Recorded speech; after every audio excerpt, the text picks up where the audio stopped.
This episode is brought to you by Nordic Naturals, the #1 selling fish oil brand in the U.S. More than 80% of Americans, that's probably a lot of you listening, including me, because I do measure my omega-3s, do not get enough omega-3 fats from their diet. That is a problem because the body cannot produce omega-3s, an important nutrient for cell structure and function. Nordic Naturals solves that problem with their doctor-recommended, and in fact, this brand was recommended to me by one of my doctors, Ultimate Omega Fish Oil Formula. So the Ultimate Omega Fish Oil Formula for heart health, brain function, immune support, and more. It's incredibly pure and fresh with no fishy aftertaste. So I have been taking Ultimate Omega for the last 2 months or so, and this fishy aftertaste issue has been a problem for me, and has actually with other brands induced some nausea after a few days. And Ultimate Omega has been as clean as a whistle. I've had no issues whatsoever. And if you are vegetarian or prefer to alternate, I ended up alternating 2 products. And that is #1, the Ultimate Omega Fish Oil Formula, and also the Algae Omega, which is plant-based EPA and DHA. That's also from Nordic Naturals. So I ended up getting both of those products, and it has improved my recovery from workouts. It's improved my sleep. It has improved my mood. And I know that because I pulled out a lot of other variables. In any case, back to the read. All Nordic Naturals fish oil products are offered in the triglyceride molecular form, the form naturally found in fish, and the form your body most easily absorbs. Their Ultimate Omega Fish Oil is offered in soft gels, liquid, and zero sugar gummies. Nordic Naturals fish oils are Friend of the Sea certified and sustainably made in a zero-waste facility powered by biofuel. They're also non-GMO and third-party tested, surpassing the strictest international standards for purity and freshness. Want proof? You can visit their website, where they provide certificates of analysis for every one of their products. So go to nordic.com, Nordic, Nordic.com, and discover why Nordic Naturals is the #1 selling omega-3 brand in the US. And while you're there, use promo code TIM, T-I-M, for 20% off of your order. That's Nordic.com and code TIM for 20% off of the fish oil with no fishy aftertaste. All upside, no downside. Try it out. These statements have not been evaluated by the Food and Drug Administration. This product is not intended to diagnose, treat, cure, or prevent any disease. This episode is brought to you by Helix Sleep. Helix Sleep is a premium mattress brand that provides tailored mattresses based on your sleep preferences. Their lineup includes 14 unique mattresses, including a collection of luxury models, a mattress for big and tall sleepers, that's not me, and even a mattress made specifically for kids. They have models with memory foam layers to provide optimal pressure relief if you sleep on your side, as I often do and did last night on one of their beds.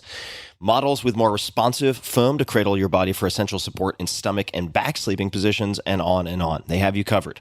So how will you know which Helix mattress works best for you and your body? Take the Helix Sleep Quiz at helixsleep.com/Tim and find your perfect mattress in less than 2 minutes. Personally, for the last few years, I have been sleeping on a Helix Midnight Luxe mattress. I also have one of those in the guest bedroom, and feedback from friends has always been fantastic. They frequently say it's the best night of sleep they've had in ages. It's something they comment on without any prompting from me whatsoever. Helix mattresses are American-made and come with a 10 or 15-year warranty, depending on the model. Your mattress will be shipped straight to your door, free of charge. And there's no better way to test out a new mattress than by sleeping on it in your own home. That's why they offer a 100-night risk-free trial. If you decide it's not the best fit, you're welcome to return it for a full refund. Helix has been awarded #1 mattress by both GQ and Wired magazines. And now Helix has harnessed years of extensive mattress expertise to bring you a truly elevated sleep experience. Their newest collection of mattresses, called Helix Elite, includes 6 different mattress models, each tailored for specific sleep positions and firmness preferences, so you can get exactly what your body needs. Each Helix Elite mattress comes with an extra layer of foam for pressure relief and thousands of extra microcoils for best-in-class support and durability. Every Helix Elite mattress also comes with a 15-year manufacturer's warranty and the same 100-night trial as the rest of Helix's mattresses. And you, my dear listeners, can get 20% off of all mattress orders plus 2 free pillows. So go to helixsleep.com/Tim to learn more. That's Helix Sleep, Helix, helixsleep.com/Tim. This is their best offer to date, and it will not last long. So take a look. With Helix, better sleep starts now. Optimal minimal. At this altitude, I can run flat out for a half mile before my hands start shaking. Can I ask you a personal question? Now would seem an appropriate time. What if I did the opposite? I'm a cybernetic organism, living tissue over metal endoskeleton.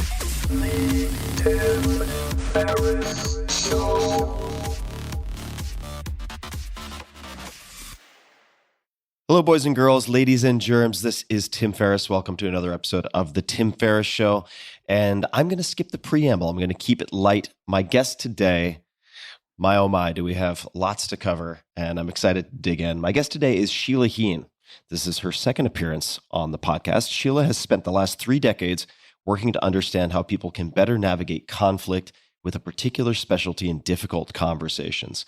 God knows we need more of that expertise for all of our sakes. She is a founder of Triad Consulting Group, a professor at Harvard Law School, and a co-author of Thanks for the Feedback, the science and art of receiving feedback well, even when it's off base, unfair, poorly delivered, and frankly, you're not in the mood, with Douglas Stone, and Difficult Conversations, subtitle How to Discuss What Matters Most, also with Douglas Stone and Bruce Patton, with a newly updated 3rd edition that was just released in August. Sheila and her colleagues at Triad work with leaders and organizations to build their capacity to have the conversations that matter most. Her clients have included Pixar, American Express, the NBA, the Singapore Supreme Court, maybe we'll talk about that, who knows, the Obama White House, and theologians struggling with the nature of truth and God. She is schooled in negotiation daily by her 3 children. You can find my first and very popular conversation with Sheila at tim.blog/Sheila Heen. Sheila, nice to see you again. Thanks for making the time. It's great to see you. I know last time we spoke at length, I was in the midst of a very challenging chapter in my personal relationship, and when my team and I reviewed the last conversation we had, which I always do before a conversation like this, so went through the entire round 1, and there was a line that stood out for all of us, and it might be a paraphrase. You can feel free to fact check this. Yeah. Oh, I can't wait to hear what you're about to say. Quote, it's not just that we have difficult conversations in our most important relationships. Those conversations are the relationship. And I've been thinking about this a lot in the sense that it seems like our most important relationships are defined and steered in large part by how we handle the difficult conversations, how we handle things when we are perhaps not our best selves. And to that extent, they are what define a good or a bad relationship. So I just wanted to share that because it stuck out for everyone who reviewed the last conversation that we had on the side of my team. How should we talk about, because we did discuss a lot surrounding difficult conversations and we will edge into a lot of shared territory, but how should we talk about feedback? For me, when feedback is incoming, part of what I'm doing is scanning for what's wrong with it. We can circle back to this question because there's a great set of things that are typically wrong with the feedback, at least that other people give me. So it's a shift from I have to decide whether I agree or disagree and what's wrong with it. Before I decide, let me just understand it. Let me just understand what they're trying to say. So if we go to what language does that suggest, you can ask questions in one of 2 directions. Feedback always has a past and a future. So you can either ask more about where it's coming from, say more about what you heard me say, or can you give me an example of that?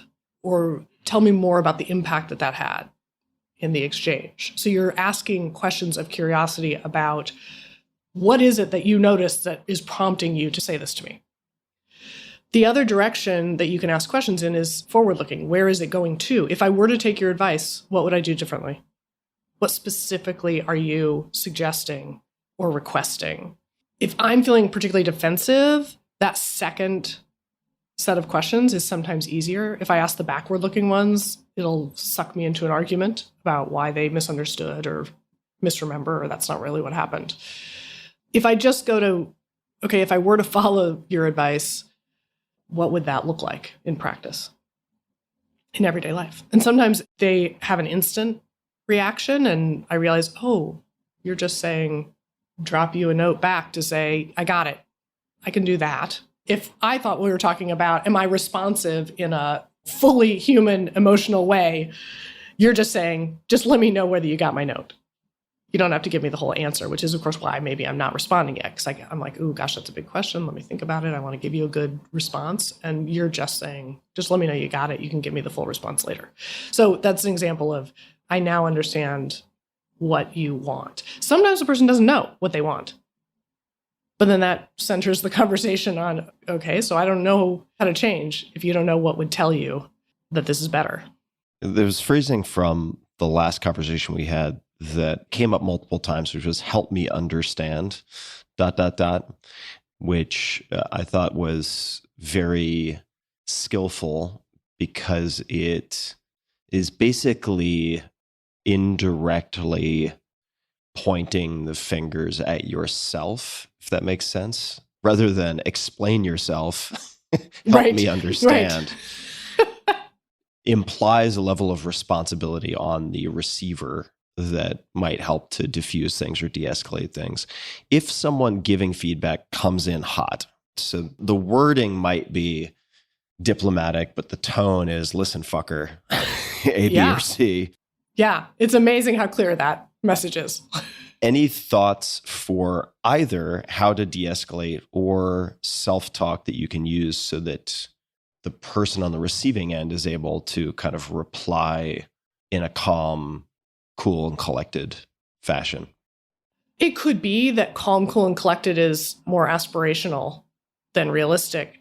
And one thing that can help is just to name the surprise or this just came out of left field. I'm totally knocked off my center. So just saying, wow, okay, sorry, this is coming out of left field. So I'm just kind of on my back foot.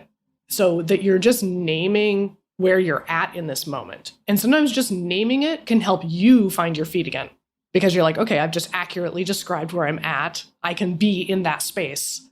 And now they know I'm in that space. Or just saying, okay, I'm feeling a little defensive. And then you can move to a question. A question that I've been using recently that has helped just quickly get to the heart of what's going on is, what do you feel like I don't get? What is it that you feel I really don't get about whatever, this situation, about how this impacted you, whatever they're trying to tell you that they feel like you're really clueless about, that's often going to cut through the noise. So let's, if we could, just jump into a real life example, and perhaps we could examine painful feedback from the past. Your own? Well, we can talk about my own, but I thought we would, given my job as the inquisitor, that I would ask. That will not protect you, my friend. I know. It's not the flak jacket I always hope it to be. But I know. I came into this expecting that I would be opening the kimono per se. But you just finished the 3rd edition of Difficult Conversations, and you had to contend with some reader feedback on an example in that book that got large reactions. Could you elaborate on this? So there were a lot of things that we looked at fresh and rewrote and reworked and changed about the 3rd edition. And one of the examples that got the biggest and most consistent negative reaction from readers was an example, a story in the chapter about shifting from blame to joint contribution. And it's a sexual harassment example. Although it's told as 2 characters, all the examples in the book are real or amalgams, but disguised. That particular example was mine. And it came from an experience that I had pretty early in my career. I was in my 20s. I was sent abroad to work on a project, international project. It was bringing together consultants from lots of different places. And simply because my organization was the one that was holding the funding and in charge of the project, in the collaboration, I got named as the team lead. And I was the youngest person on the team by a good margin. And part of what happened, of course, we were in a very stressful context on site in a divided ethnic conflict. So the task that we have together. We have to come together, build a set of team relationships that are highly functional and adaptive in the moment as things unfold. And so the first couple of days are really spent sorting out sort of how do we connect and how are we going to collaborate together as we tackle getting ready for the project. Over those first couple of days, things settled down in terms of people's reactions to me being the team lead. I'm sure their first reaction was like, really? Because you look like you're still in high school. And I had several decades of experience, which was fair enough, honestly.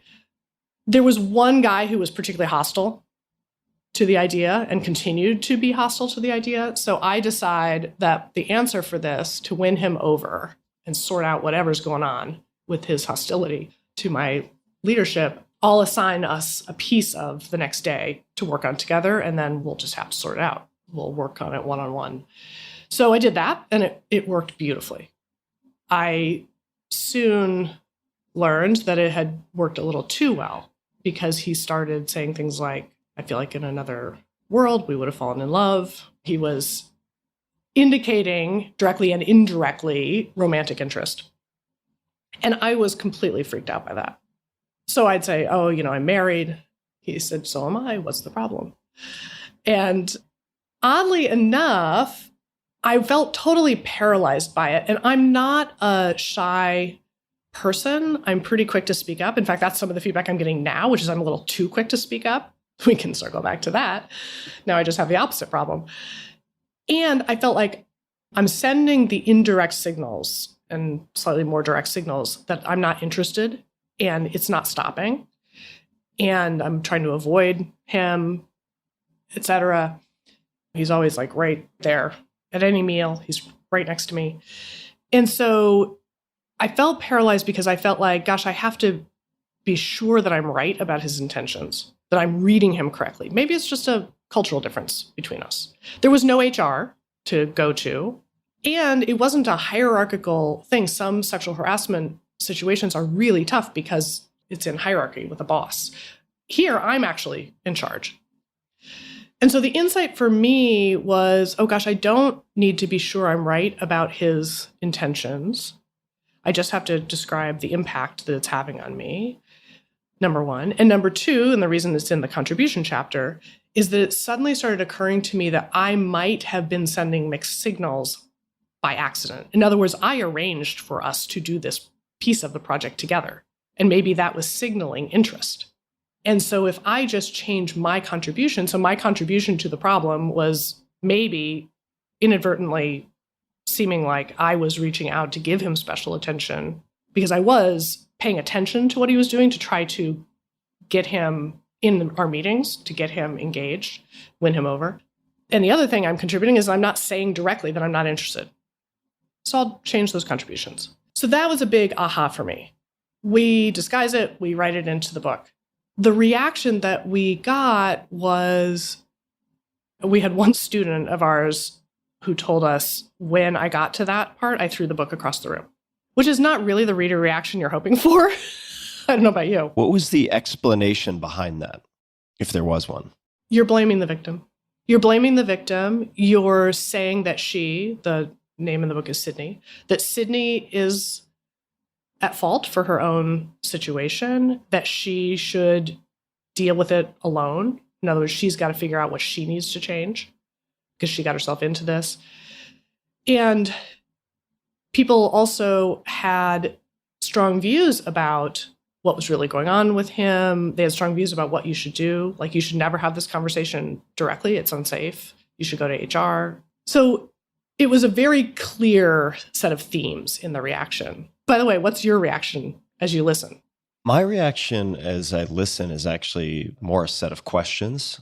For instance, I'm very curious if the throw the book across the room reaction is mostly American-born and raised readers of a certain vintage. Yes. I'm wondering if that's something you have observed in readers from many other cultures. I'm also wondering many other ages, because it strikes me as though that may be a very contemporary, industrialized US response or North American response to things, which is just a hypothesis, but that's what comes to mind from me from a curiosity perspective.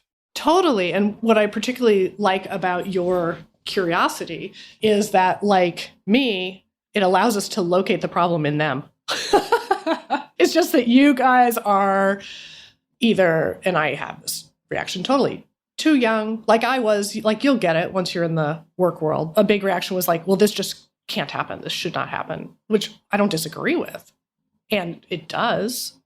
So the goal is, what do you do about it? So some people were upset that it was even in the book because you shouldn't be talking about these things. And it's like, well, it's a book on difficult conversations. So we want to be tackling the ones that actually happen. We're not going to choose the easy ones. We're not going to choose the easy ones. And if we don't have it, people say, well, what about really hard situations like sexual harassment? You don't address that. So I agree with you that that reaction was coming partly from, and it has morphed a little bit over the years in terms of the generational sense of what should happen and the ideal world. I think when we're in our 20s, as young adults, we come into the world with a strong sense of the way the world should work. And then we discover that that's not the way the world works in many situations. And it's kind of outrageous. And then we're like, why are we not changing this? Why are you guys tolerating it? And this is why revolutions are led by young people. And I think as I've gotten older, what I'm noticing in myself is that, okay, I address some things and don't address others, but I also figure out how to navigate the world as it is. And then those of us in leadership have been successful in the world as it is. And so we're like, don't worry about it. You'll be able to navigate it. It's a lot better than when I was your age. But I think that's partly why we get complacent, because we do see the progress that's been made, but then we can underappreciate the progress still to be made. I will also say that I want to be fair to the other readers, some of whom were young women from other cultures who have had even more stressful, extreme, horrific experiences, and were looking for guidance and feeling like they were being told, well, you're on your own. I was going to just say, before we unpack some of the macro and also the example that you're about to give, which I don't want you to lose track of, unless I missed it, you didn't share how you ultimately address the situation. So I feel like that's a critical piece of the story. So in the original edition, let's just say, how did you explain how you then handled that very uncomfortable situation? So part of what was so powerful for me about realizing, oh, actually, there are a couple things that I have done that have probably contributed to this, and those I have control over, those I can change. And that was a relief. That was liberating for me. It was like, oh, okay, well, I can be even clearer about the fact, and I don't have to know that I'm right about his intentions. So I pulled him aside and said, hey, by the way, I may not be reading you right at all. So I'm not saying this is what you intend. And you have made a number of comments about having a romantic relationship or a personal relationship. And I think I probably haven't been clear that that's not of interest to me. I'm enjoying our working relationship, and that's super fun. And I think we're doing a great job. But if I've been unclear, I apologize for that. And that was kind of the end of it. You know, we only had another week or so of work to do together, but I felt incredibly empowered. And so therefore, when later readers are saying you're blaming the victim and you're saying it's her fault and that she's on her own, I felt really misunderstood, because I was like, no, we have a whole section of that chapter that's about, like, it's really important not to blame the victim. And that a victim seeing some contribution also gives them back some control and power. Sometimes it's not saying they did anything wrong. You're not blaming them. They didn't do anything wrong. And it helps them have a little bit of control over making sure it doesn't happen again in many cases, which was how it felt to me. So when we're getting this feedback from readers, I lost sight of what we're trying to do in a book, which is that we're trying to put in stories that resonate with people. We think of writing as a conversation with the reader's internal voice. And if we're doing something that's creating a, wait a minute, that's not true. That's not the way it was for me, or that's overstated. If we're creating a reaction, it's going to get in the way of the conversation that we're having, because a book is a one-way conversation. So we're trying to anticipate what readers are wondering about or objecting to or confused by or feel is off base, and then address it right away in the book. So the good news was that we had an example that was generating a lot of reader reaction, that people were bringing their own experience to. That's good. But the fact that then it tells the story as if there's one way to handle it, when this was a relatively mild version that didn't have power differentials in the way that many people have faced, meant that I suddenly, because it was my example, was feeling defensive and like, well, you're misunderstanding me. And so we did an interim fix where we tried to clarify there was no HR, that this wasn't the only way to handle it. The interim fix totally didn't work. So it wasn't clear in the original edition that you did not have HR or some intermediary to go to, or it wasn't sufficiently clear. Yes, we felt that it was clear. So that's the thing, is we felt that it was incredibly clear and that other people were misunderstanding us. And, we had a long list of all the things that were wrong with their reactions and understanding. So we tried to get clearer and clearer with the example instead of... Work. It didn't work. It didn't work at all. So what we needed to do, what we finally did, was say, it's not about my experience, actually.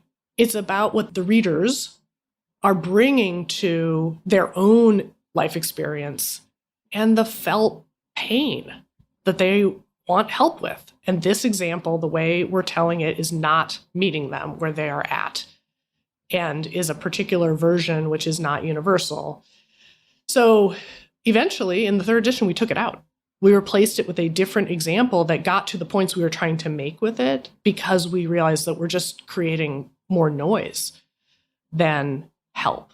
Let me ask a question about that, because the situation itself is outside of my personal experience, but receiving feedback on books, yes, is your personal and experience. Revising Yes. books is in my personal experience.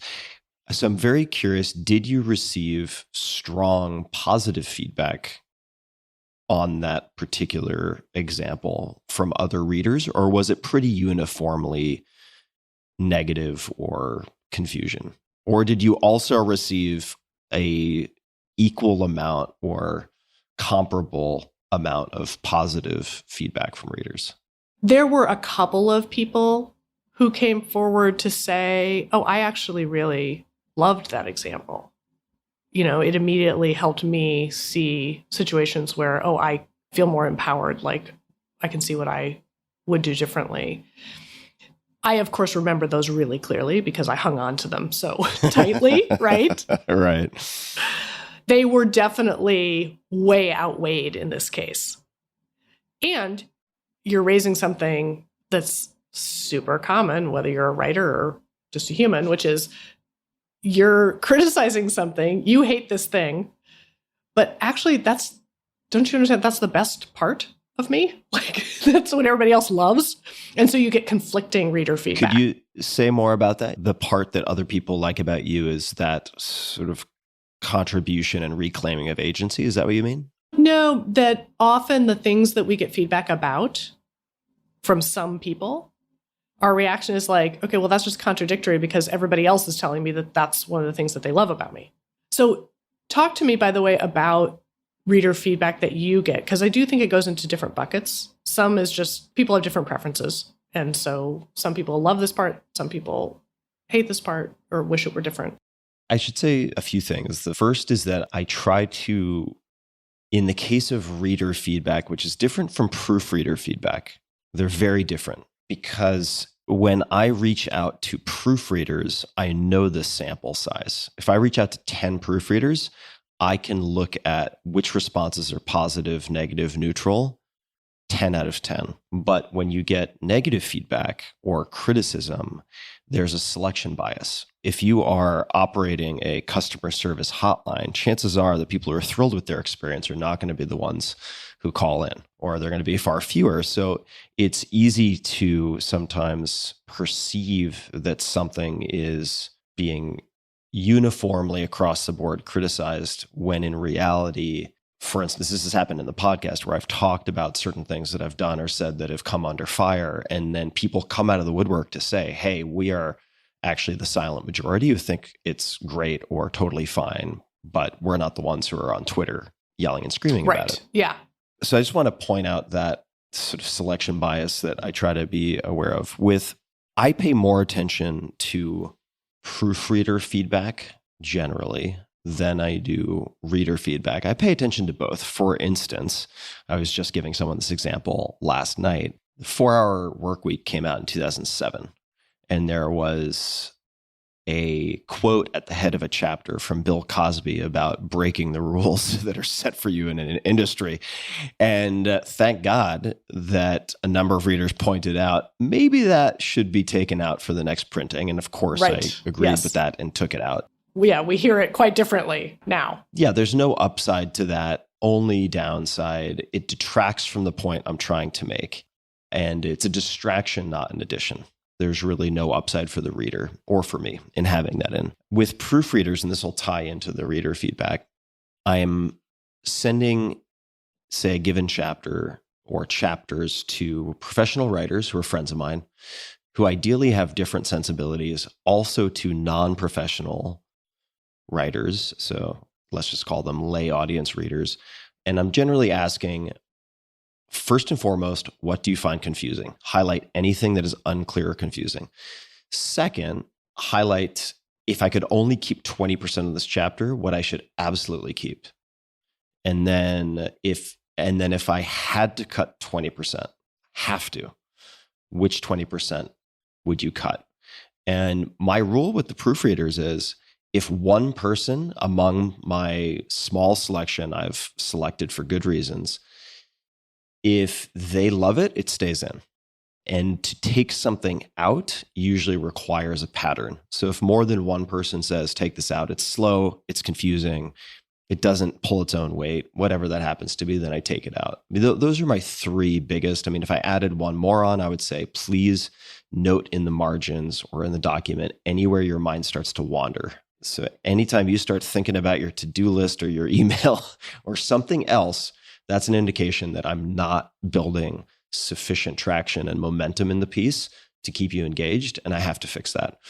Those are the things I focus on. Yeah, the connection is broken between the voice of the book and the reader. Yeah, exactly. It's just not compelling enough. So I pay attention to those things, and there are some revisions that I've made over time where there's not enough value and upside to the reader or anyone else to justify a counter argument on my part, right? For instance, in the 4-Hour Workweek, again, I used the word retarded at one point. And it's not going to personally offend most people reading it, but it is outdated and it just wasn't necessary. It wasn't a critical piece of a story. I could take it out. I didn't feel like I was compromising the integrity of the writing by taking it out, so I took it out. But in the case of your example, I would love to know how you personally feel about it, about the revision and the editing of that. Because, for instance, as I think about my preparation right now that I am undertaking for a trip starting next week, where I'm going to be off the grid in some very remote, in some cases possibly dangerous environments. I'm going with someone who's former military. It's a long story that I won't get into, but part of our conversation, largely directed by him, has been what we should wear, how we should pack, specifically to minimize the likelihood of being a target, and different types of behavior, different types of decision-making that are intended to minimize the likelihood or reduce the likelihood of bad things happening. And it would be, from my perspective, it would be irresponsible not to have that conversation. And I'm grateful to have someone on my team who has a lot of experience in these environments. This is just a way to say, I could say, well, these bad things shouldn't happen, or these aggressors shouldn't have aggressive behavior, but these things do happen. They will continue to happen. And so for me, it's a question of risk mitigation and of assuming some degree of agency so that we don't feel like a piece of driftwood being thrown around in an unpredictable sea entirely. But how did you end up feeling about making the revision. And by the way, I'm not saying you should or shouldn't have made the revision. I'm just curious how it sits with you after the fact. Mixed, of course. On the one hand, relieved. We wrote every different possible version to try to fix it as possible. And it's just like, it's not serving our purposes. And it might be too close to home, too personal, so that my sense of it is muddied. And we really need to hear the impact that it's having, which is not helping our cause. And it is such an important issue for so many people these days, male and female, that it feels to me like a conversation about all of the ways in which that feels painful and we can feel powerless and stuck, etc. Feels like an important topic. And it's a conversation that I have with people a few times a year who come to me to say, I need help with this situation. So I'm mourning a little bit that loss, and I'm at the same time persuaded the use of that particular example in this context was not helping. So let's just let it go. And let me think about what I need to learn about my own need to somehow have the particularities of my experience feel heard by readers, rather than saying the purpose is to bring forward your own. So that's the point here. And Sheila, you're missing the point. Can we circle to the proofreader feedback, right? Oh, sure. And also, I asked you to bookmark something that we can come back to or not, but you mentioned women overseas, maybe not solely women, but who have contended with much more extreme examples of your situation. So if we wanted to come back to that, happy to come back to it. But yes, we can also talk about proofreader feedback. So however you want to lead us. Let's go to proofreader feedback, because one of the things that I really love about how clear you are with your proofreaders is that you are implicitly letting them know what kind of feedback you're asking for. Yes. This is one of the typical mistakes that we make, which is that we say, hey, could you take a look at this and give me some feedback? Do you have any feedback for me is an incredibly hard question to answer. Yeah, very ambiguous. Very ambiguous. It's like, how honest should I be? Should I have prepared, etc.? And if these people are your friends, well, I choose my friends these days, I would say, with one critical leg of the stool being their ability and eagerness to give me what might be considered difficult feedback. Call my baby ugly if need be to save me some pain later. But early on, and I'm sorry to interrupt, but just to offer a contrast, early on, I would ask friends of mine to read and give me feedback in just as many words. And many of them assumed I was looking for moral support. So they would be like, oh, I really liked this and this and this. And they'd leave out the fact that they couldn't make any sense of 3 other things and really hated 2 other things. But I was not surgical in my request. So they gave me what they inferred I wanted, which was a pat on the back and a pat on the head. And that's not actually what I was asking for, but that was my fault. Yes. And I think that's a big thing that I have learned from the feedback work. When you say my fault, what do you mean? Well, yeah, I felt a little resistance there. So they could have, if they wanted to, if they had been more proactive, they could have asked me to refine, or they could have taken a role in teasing out a more precise request. So I don't want to put it all on me, but I also fumbled the ball, right? So they could have picked it up, but I also fumbled it a bit. I think you're exactly right, which is to have a rich and meaningful feedback conversation, there's responsibility on both sides. And you're pretty clear, and your friends have learned. The ones who didn't learn didn't make the cut anymore. So they have learned what you value in terms of pretty candid coaching and evaluation. And actually, may I add one more thing?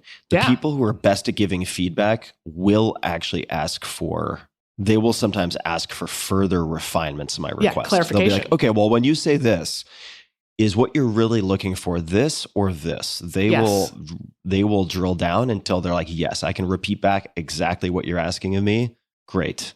Deadline, Next Monday, perfect. And then they're on it. Something like that. Just a quick thanks to one of our sponsors, and we'll be right back to the show. This episode is brought to you by ShipStation. The holiday season is upon us, and it is the busiest time of year for online sellers. Do not wait until you're drowning in orders to find the right shipping solution. Upgrade to ShipStation today. With ShipStation, you can easily manage all of your orders across all of your selling channels from one simple dashboard. Whether it's updating orders, printing shipping labels, sending tracking notifications, or handling returns, ShipStation ensures that your business's delivery experience is sublime.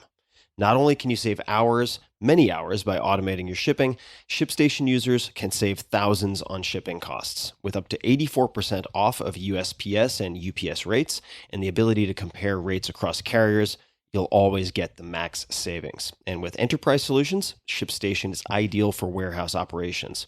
So join the 130,000 plus companies that have grown their e-commerce businesses with ShipStation. Go to shipstation.com/Tim for a free 60-day trial. Get set up before the biggest shipping season of the year. An ounce of prevention is worth a pound of cure. So try it out. Get 2 months free when you visit shipstation.com/Tim. When you want to get ship done, go to ShipStation. Shipstation.com/Tim. I'm sure you have this experience, which I also have, which is that other people hand me their manuscripts. This was true 2 weeks ago, and say, could you take a look at this and give me some feedback? And I have learned that I need to say more. Like, can you say more about what would be helpful to you at this stage? And just to put a finer point on it, one of the things that has really helped me is to understand that there are really 3 kinds of feedback. And we need all 3 over time to learn and grow, but we might need different types at different times. And the first is appreciation. And sometimes with a manuscript at the stage it's at, what you need to know is, like, is there anything here of value? What do you like here? Because I just need a little encouragement to keep going. And I think the appreciation plays a huge role in our willingness to stay engaged over time in the relationship. If I feel like you really see me and get how hard I'm working, or there are things that you like and appreciate about me, even in the midst of us having some struggle. The second kind is coaching. Coaching is anything designed to help it be better, help me be better.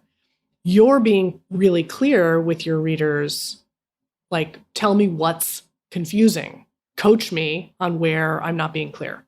And coaching, of course, is the big engine for learning and change and improvement.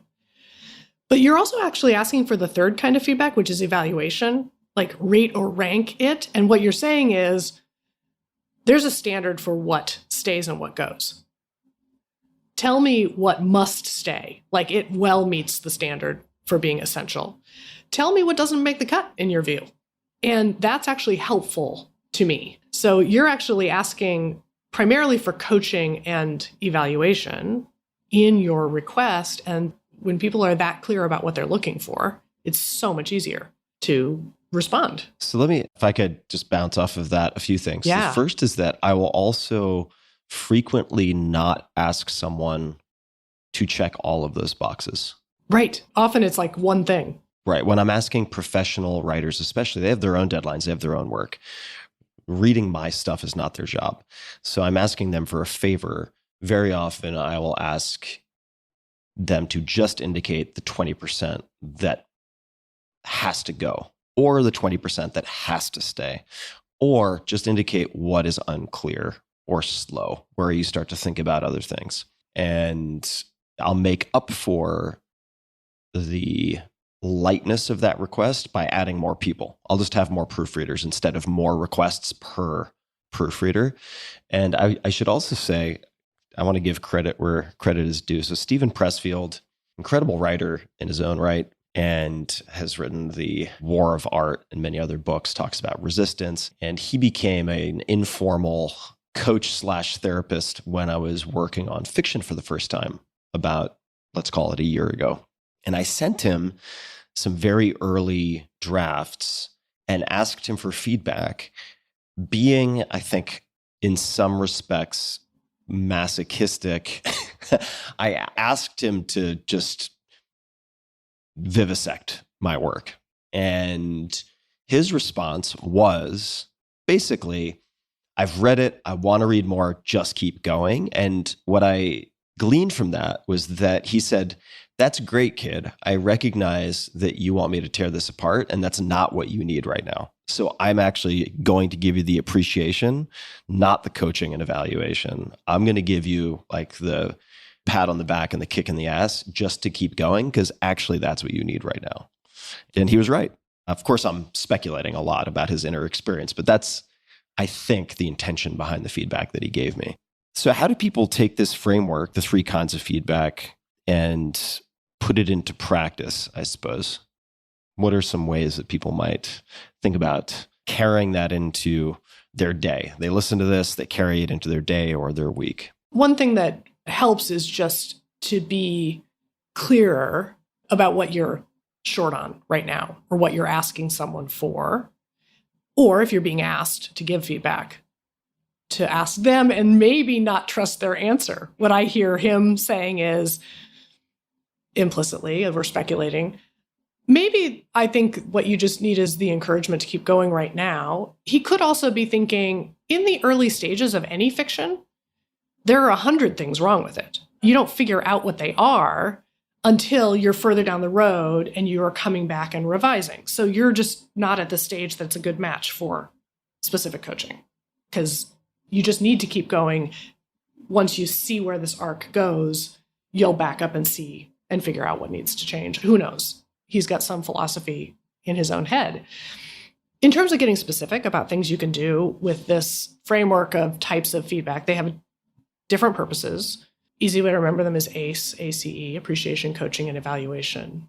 We need all 3. Could you just perhaps spend a little more time differentiating between coaching and evaluation? Because I could see mixing those up. I could see personally mixing those up. I think of coaching as part of evaluation. So how should we distinguish those two? They often get tangled. And often, I'm very clear that what I'm offering you is coaching.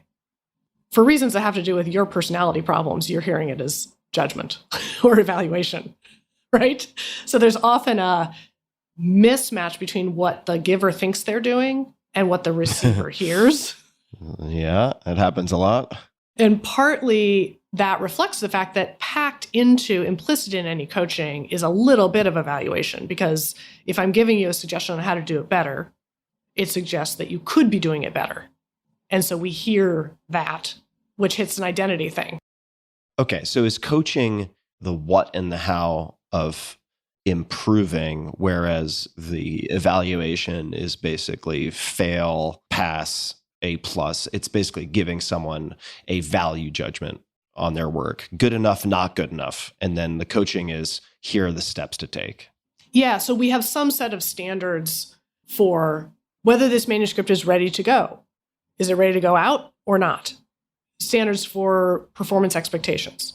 In this role, here's what we would expect from you. Grades, obviously. Here's what I'm looking for in terms of the quality of your work.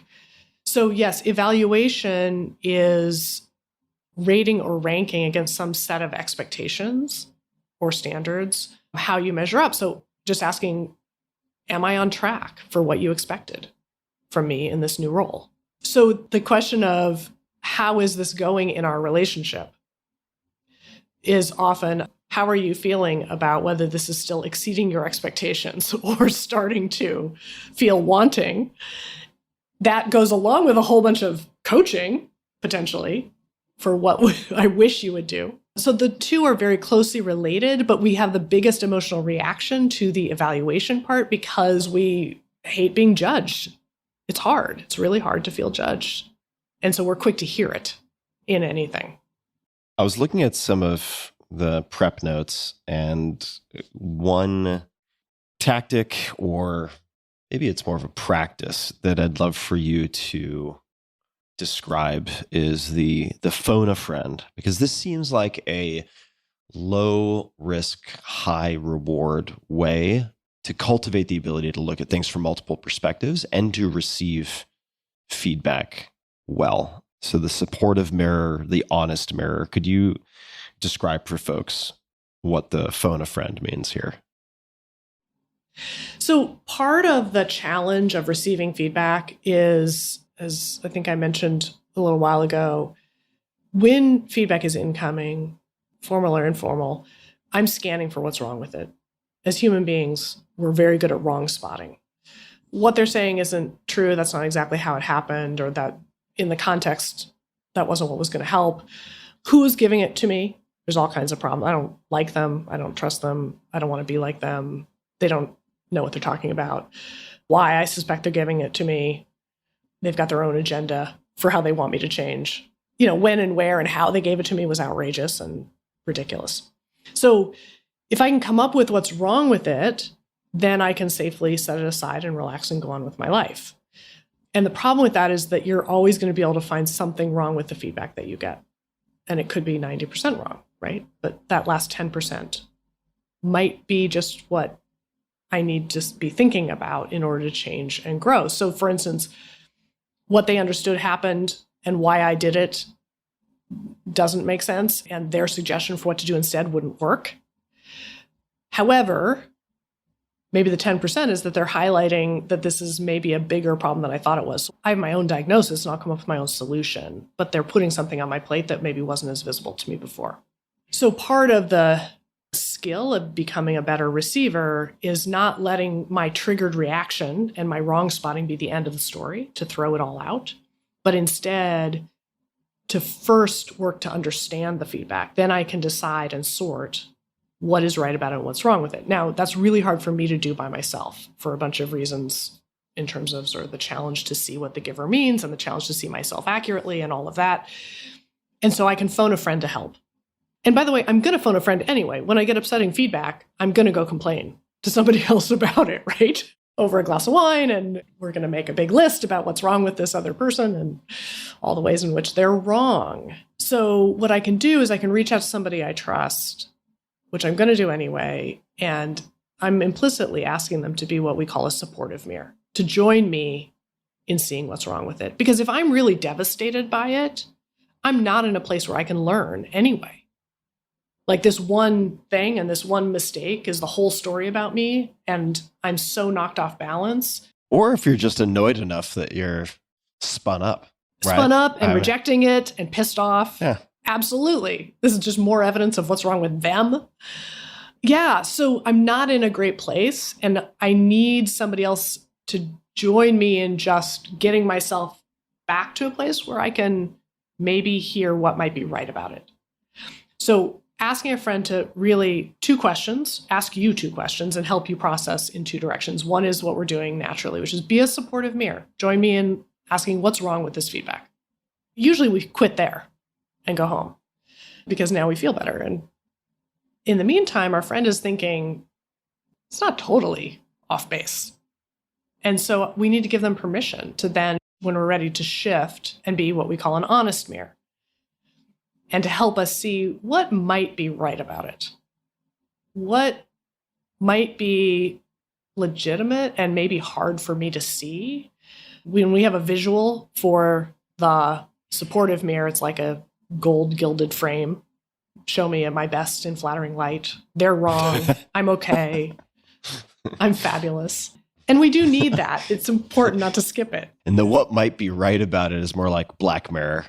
It's like a black mirror. The mirror that we often use is actually, that hand mirror that you find in barbershops or hair salons? Sure. And the reason, also a black mirror, the reason that we use that shape of mirror is because when the barber, the hairstylist shows it to you, they're showing you the back of your head. Oh, right. When they're helping you see something behind you. Yeah, right. they spin you around so that you can look in the mirror and see you can appreciate what an amazing job they did. But they're actually handing it to you to help you see something that you can't see by yourself. So being an honest mirror is asking a friend to help you see what might be right about this feedback. What do you think I should probably hear?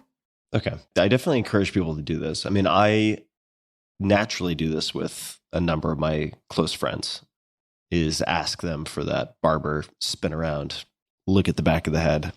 Right. Yeah. So here's a question that it's not directly related, but it's certainly thematically aligned with what we're talking about in this conversation, also what we talked about in our last conversation. Things have changed since we last spoke. I am back in the singles arena. And one thing that has struck me is almost no number of dinners every 1 or 2 weeks where everyone's on best behavior allows you to see what people are like in difficult conversations. Unless it's heavily engineered, it's unlikely to come up organically. Unless, who knows, the waiter spills tomato juice on her dress and she freaks out and smashes a glass on the floor and starts yelling at people. Okay, fine. But yeah, you're like, oh, well, thanks for the clarity. I haven't yet architected something like that, but I am curious to know, and I'll give a counterexample, actually. I'm not going to name names, but I was out to dinner with someone I know who last I saw him was actually, he was single, then decided he wanted to find a partner and basically made a commitment. He had a one-pager. He would show each person on a date and he'd be like, what do you think of this one-pager? This is what I'm looking for. Oh my gosh. What is on the one-pager? We have to know. I don't want to dox him, but a lot of women opted, nothing crazy, but he wants a lot of kids as an example. Mm-hmm. And a lot of women opted out and he's like, great, I don't want to waste your time. And that was that. Some were like, actually, this is very interesting. And if he decided that he wanted to give someone a serious shot, he would say, I can make a commitment to you, which is in 6 months we'll either be engaged or we'll be separated. I won't drag this out for a really long time. But his approach is then to spend a lot of time with that person, basically try to effectively move in with them for 2 or 3 weeks and see what happens. I don't know if I'm ready to make the jump to that end of the spectrum, but it does make some sense in so much as kind of fiddling around, seeing each other intermittently, not really getting a good read of how someone handles conflict or difficult conversations or life when they are compromised, like run down, low on sleep. It seems like it could waste a lot of time. And you could just go on these multi-month boondoggles without either side getting a super clear read of the other.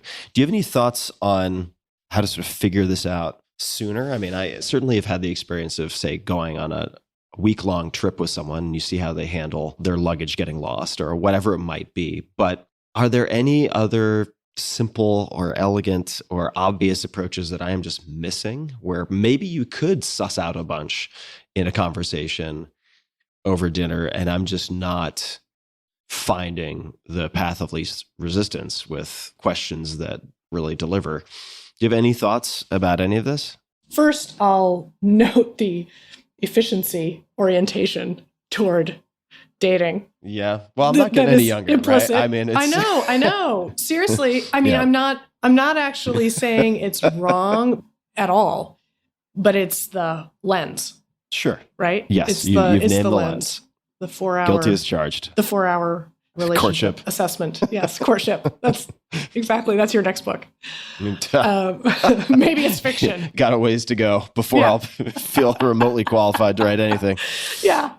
And I think you're exactly right, which is early in the relationship, we're all on our best behavior, and sometimes not because it's hard, but because we're just excited and appreciated and flooded with all of the positive feelings. And so how we handle stress and how we handle conflict doesn't come up for a while, at least experientially doesn't come up unless, as you say, you happen to see it because something happens while you're together with someone else who they don't have this protective, positive set of feelings about, whether that's because you're traveling together or something happens at the restaurant. And I would say that that's a big red flag, obviously. If they freak out and start screaming at the waitstaff. Yes. Yes. It's funny because sometimes it should freak us out when they don't address it at all, too, because that's not actually going to be good in the long term in the relationship. Because that's fair. It's like, well, that's great, but now you're not going to say something with me. So some of it is that it's a topic. I mean, even when we are interviewing teaching fellows, because we work together in a pretty intense January term where we're together, from 9 to 5, 6, 7, 8, preparing for the next day because it's an intense 3-week term, class all day, every day. One of the questions we ask is talk to me about how you experience and handle stress, what stresses you out and what helps you and what doesn't help you.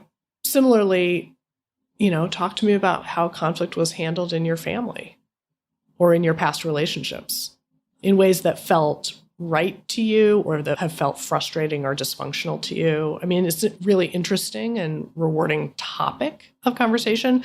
Whether their espoused theory for what they think they do matches what they actually do, sometimes they don't exactly. What we think we're doing is not what other people actually see. However, it at least puts on the table what they think they do.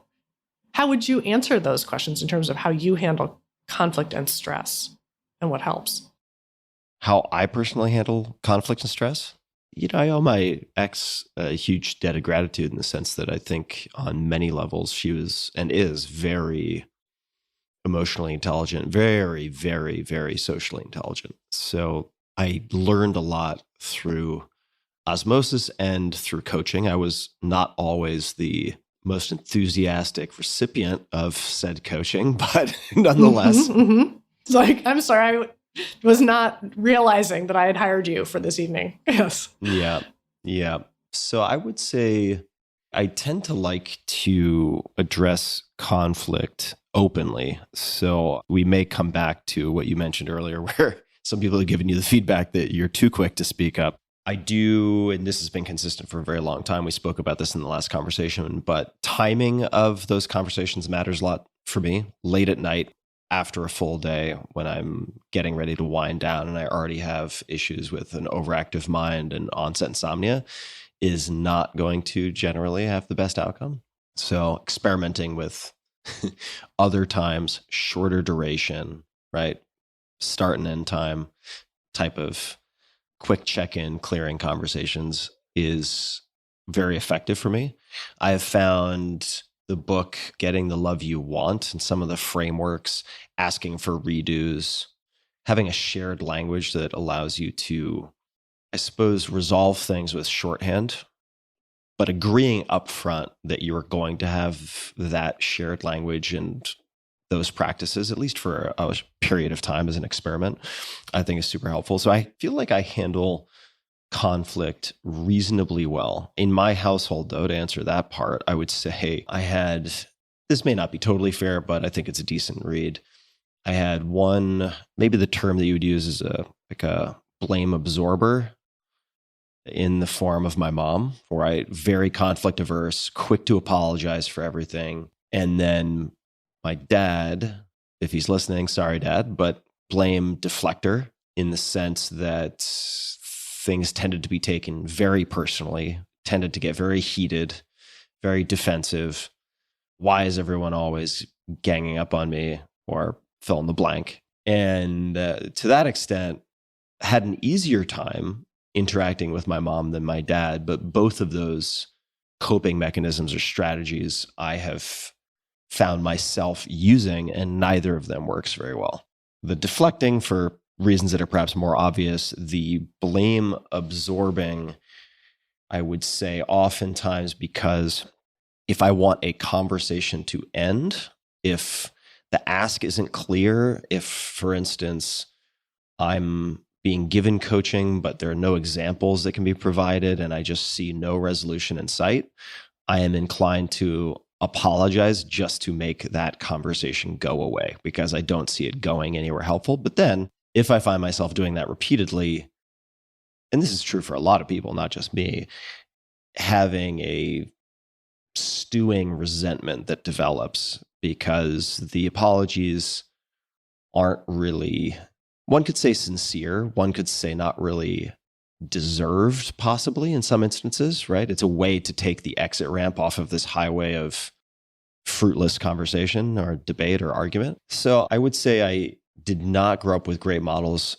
in the household. However, I would credit my time in sports and having coaches I really respected with helping me to accept coaching quite easily, including very harsh kind of old country style feedback. Jersey Gregorick comes to mind, who's this former world record holder in Olympic weightlifting, who's an incredible coach, incredibly good at rehab and addressing injuries. And his style of feedback, to give you an idea, at one point we were having a conversation early on over black tea. This was the intake conversation in California a long time ago. He was looking at me, sort of narrowing his eyes as he drank his black tea, and he reached across and he kind of pinched my pec, like almost grabbed my nipple, like gave it a pinch, and he leaned back and he said, "You are too fat." But the guy has the bona fides, right? He's a real performer. He has an excellent track record. And I was like, okay, let's call a spade a spade. Yeah, I could probably do without like the late night pizza binges after having maybe that one or two glasses of wine that I shouldn't have had. Yeah, right. yeah. Okay, like I could put up a fuss, but this guy is very straight.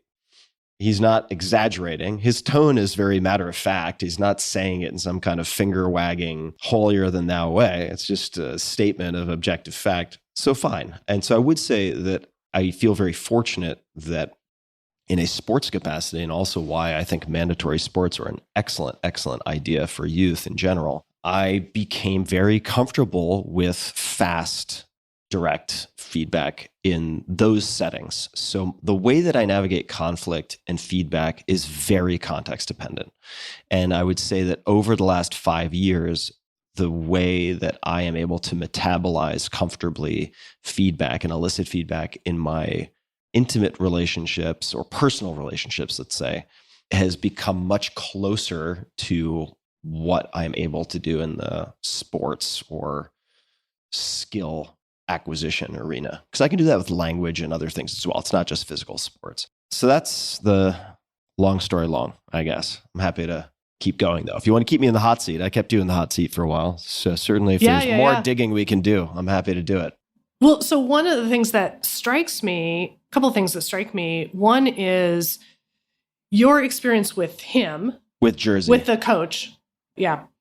And also the guy that you're going to be traveling with who's coaching you on what to pack and what to wear and how to stay under the radar. You are hiring them with that specific job in mind. You're hiring them because you believe that they have expertise and you are eager to hear their coaching. It's not always easy to hear, but the role is clear. The friend is just a friend who happens to come with the benefit of being someone, I really, really respect as an operator in the world. Yeah. Which is important to Absolutely. Very relevant to how I receive feedback, who's better than me in so many departments, more skilled than I am, more practiced than I am in so many capacities, that it's very easy for me to receive his feedback, which is also very brief, very understated, very direct, says it with a smile. It's not just the content, but the tone also is very matter of fact. So yes, but it's part of my expectation in those relationships that that type of feedback is something I value very highly. Yeah. And so that's one of the conundrums of feedback is why is it that sometimes we're so eager for it? And even when it's rude and surprising with the pinch, we're grateful for it a little faster. We're like, okay, fair. I'll take that on board. When other times somebody else who did the same thing. But if I were on a second date now we're really into some chick and she reached across and pinched me and she was like, wow, you are too fat. No. I don't think I'd take it as well. Note to future dates. Just cross that off your list. Well, very unlikely to happen, but like the exact same feedback, different person, different place. Yes. Yeah, I would feel very differently about it. Absolutely. So this is one of the conundrums, by the way, of feedback, which is why is it that sometimes it does feel like a gift and I'm grateful for it. And other times it's like, yeah, screw you. We're done. You're dead to me. You're dead to me. And we don't even need to finish dinner. And speaking of sexual harassment, stop pinching my pec.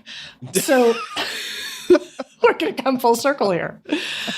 So I'll maybe make a general observation and then I want to go back to your parents a little bit too. But the general observation is that one of the things that we start to notice is that when we have a reaction to feedback, there are sort of three kinds of triggered reactions we have. So one is what we call a truth trigger. What you're saying isn't right, wouldn't work, good, bad advice. It's all about evaluating the quality of what the person is telling you would help you. The second is what we call a relationship trigger, which has everything to do with who's giving you the feedback, whether you trust them, whether you like them, whether you think they know what they're talking about, whether they really have your best interests in mind or their own agenda. We often have a bigger reaction to the who than the what. And then the third is what we call an identity trigger, which is partly the story we tell about who we are and whether that feels threatened or not. But also, in the course of the feedback work, we uncovered some evidence that suggests that in terms of sensitivity to feedback, how upset we get and how long it takes us to recover, that can vary by up to 3,000%. Can you say that one more time? That our sensitivity to feedback and other things happening in our lives, by the way, it's not just feedback, but in terms of how upset we get, how activated we get, and how long it takes us to recover. So you lying awake in the wake of the argument. Arguments are partly who's the problem, which one of us is the problem, and which one of us needs to change in many cases. That how long it takes us to recover can vary by up to 3,000%. And some of that is just the way we're wired. Some of that is past experience, something around trauma that gets tripped, that changes your sensitivity. So part of the challenge is understanding, like, I am having a triggered reaction to what's happening, whether that's feedback or conflict. And in what ways is that making it harder for me to hear what might be right about what you're saying and see what's important? So to circle all the way back around to the dating question, part of what you're trying to figure out when you're dating is, well, who are you? What's different or cool and or complementary about this new person that I'm getting to know a little bit? And it's really hard in the wake of a breakup because the baseline that you're comparing to is someone that you know incredibly well and have a ton of history. And it's really hard to close that gap when that person is the baseline. I'm curious about your reactions to that. Another question is, who am I in this relationship as it's starting to develop? Do I like the way that I am in this relationship? That's a big the one way for I'm me. showing up? Yeah. Right? Does this person help me to be a better version of myself, or is this person sort of summoning the demons of my lesser self? Yeah, exactly. That's a real thing. It's a real thing. And I'll name the third thing and then we'll come back to this thing, which is just, okay, what's the you plus me combination? How authentic and honest are we being with each other? Do I know what to expect? Do I know how you feel? Do you know how I feel, et cetera? And how do we handle the inevitable friction that we're going to have? Because in any combination of two people, you've got lots of things that are complementary and some things that are going to have some friction just because you have really different preferences and habits and interests and whatever. And in how we handle that, does it bring out the better part of me or the worst part of me, and vice versa? And does it feel fair also? Or does it feel like one of us is always the one who has to apologize or to change? And so say a little bit more about bringing out the better parts of you and the worst parts of you. Well, let me preface that by saying I did a Q&A with some of my audience yesterday. And if my talking about relationship stuff on the podcast could be a Rorschach test, holy shit, do I get a lot of stuff projected on me. There were so many questions like, Tim, why can't you hold on to a partner? Da, da, da, da, da. Like, why can't you learn the lesson about this, this, and this, all of these things? And I would just say, just briefly, that I actually, if you were to talk to my last few exes, who I'm still on good terms with, they would, I think, all say that I'm a really good boyfriend. I'm not perfect, but I talk about this in the same way that I might if I had an expert on language learning on. I would ask them how I could improve in language learning, even though I think I'm pretty good at it and have a demonstrated track record. I would still want to be better because I know there's room for improvement. So I just want to set the table a little bit so that I maybe stem the flow of, Tim, why can't you figure anything out in relationship type questions in my open Q&A sessions that I do every once in a while. I'm going to interrupt you for just 1 second to say you're naming that's really, why can't I figure out? Because it's easier for me to see you not figuring something out, but partly my seeing that is motivated by, in my own life, why can't I figure out what's going on wrong in my own relationship or where I'm stuck? Or it might be, I was stuck for a long time and gosh, I want to help you, but A lot of it's it is hard people for us to vomiting see. their own stuff. Totally. It's onto me. totally the Rorschach. Yeah. So I just wanted to, yeah. So, yes, and yes. And I would say that more than almost any of the questions or criteria you mentioned, the one that gives me a clear signal is, do I like who I am around this person? That's it. And some matches work better than others, obviously. Some combinations are better than others. And sometimes there are massive trade-offs. Maybe you have excellent chemistry with someone, but it's also so combustible, and the communication is probably sort of handicapped in some way that's going to be disastrous ultimately, right? So the read that I ask, though, because it's something that I can confirm myself. If I ask a question about someone else, or I make an assumption, for instance, that based on how they're interacting in a first or second date, I think they're going to be really bad at de-escalating conflict. They seem to interrupt and step on top of me a lot. I might say, it seems like X, and they say, oh, wow, well, you said I hated or loved X. And I've said, well, actually, no, that's a very exaggerated version of what I just said, but those are not my words. And getting this taste test, I might infer that they would be bad at de-escalating conflict, but I can't really know that for sure based on a first date. Maybe they're just nervous. Maybe they had too much coffee. Who knows? I can assess, though, how I feel, hopefully, with higher fidelity. I pay attention to that because I think it's a more reliable, knowable, defensible feeling or assessment. So I do pay a lot of attention to that. Is someone dredging up all the stuff that I haven't had to deal with for a while? It's not to say I can easily point to causality. Maybe there are other things that are happening that day or that week or that month that have set the conditions.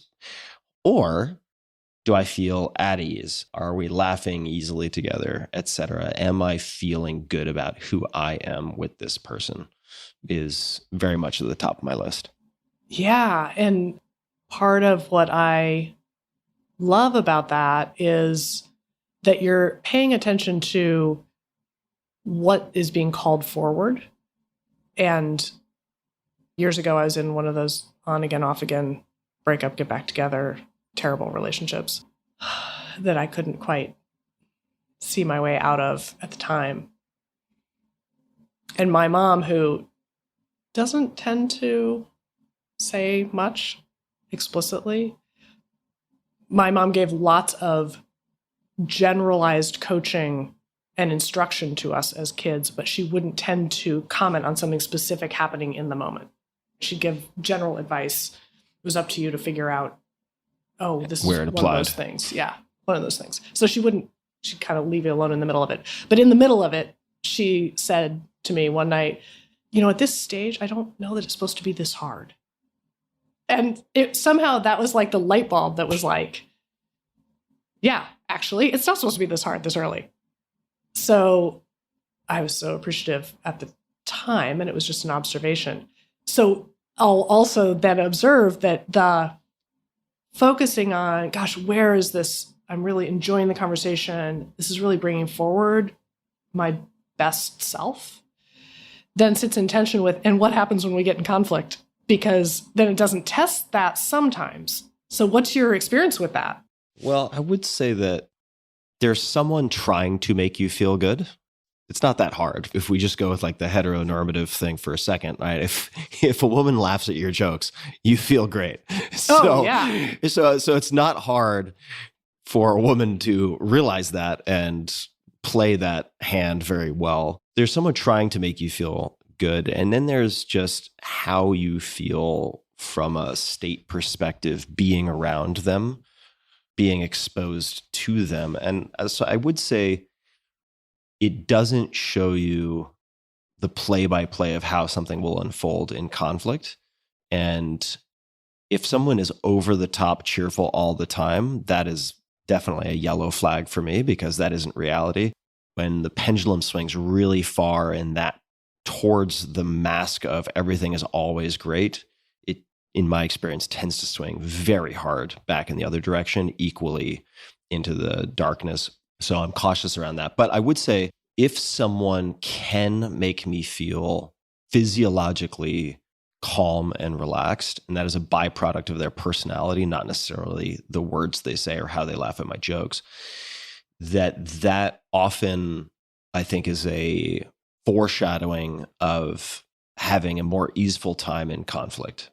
If I am less activated by the combination of our two personalities in general, when things are heightened, I will probably be more heightened, but maybe not DEFCON 5, in which case I will just be able to speak, listen, pause, suggest we table things for a while and come back to them when we're a little de-escalated more effectively. At least that's how I suppose I'm thinking about it now that I have to put words to it. And you're reminding me of something that we were talking about last time and that you've mentioned today as well, which is working something through to resolution. And I'm curious about what resolution feels like or looks like. In other words, I think in lots of interactions in relationship, someone is saying, hey, you did that thing again. And by the way, I just want to note I'm annoyed right now because fill in the blank. Noting it helps me actually say like, and we don't have to talk about it now, but I just needed to name it so that I don't instead act passive aggressively annoyed about it and pretend I'm not. And then can we live in that space? Can we hold that space and we don't have to totally unpack it right this very minute? And sometimes that's enough, it's a chronic thing between us, and I'm just noting it. And can we live in that space, both of us? Do we feel equally comfortable? Or does one of us say, well, now that you've said you're annoyed, we've got to stop everything and spend a couple hours unpacking it?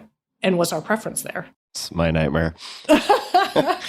Yeah. I mean, I kind of feel like a lot of processing, just like a lot of presentations, fail from too much information, not too little information, in the sense that what does resolution look like to me, if that's the question? I would answer that I think the simplest way to achieve resolution is to have some agreement of what that looks like in a shared framework, like something out of one of your books or something from Getting the Love You Want, where there are actual triage tools that have determined endpoints, right? Whether the endpoint is, I just want to say this right now, we don't need to address it, I'm not asking for processing, but could we schedule a time to talk about it? Great. Like episode complete, right? I'm not saying that is the one and only tool. The tool could be some version of nonviolent communication where when X, Y, and Z happened, I felt this. The story I make around that is this. Could I ask you blank, right? Having a clear request and agreement, and then episode complete, right? So I think it's just having a mutual agreement as to what those exchanges look like. And I mean, a question that I want to ask, because this came up in a number of places in our last conversation, but we didn't dig into this one piece in particular. It's related to a line that I'll read, and there are a few different versions of this, but given Gottman's research, about 2/3 of our conflicts in long-term relationships are not really resolvable. The task isn't to resolve them once and for all. It's to figure out a way to handle them or navigate them and manage them together that feels okay and good. To zoom out, I do want to ask you about that. And specifically, is the only way to figure that out to basically be with someone for 6 months? Or a year. But broadly speaking, I'm wondering what you think of the Gottman Institute. They get cited all the time because I'm sure people have heard, and I'm going to get the specifics wrong here, but that the founders of the Gottman Institute could look at 5 minutes of video footage of a couple and with 95+% accuracy predict who would be divorced within the next 3 years or whatever it might be. Yeah. Right? Yep. People have heard these anecdotes. What is the Gottman Institute, and what do you think the strengths and weaknesses are, to the extent that you've been able to glean either of those things?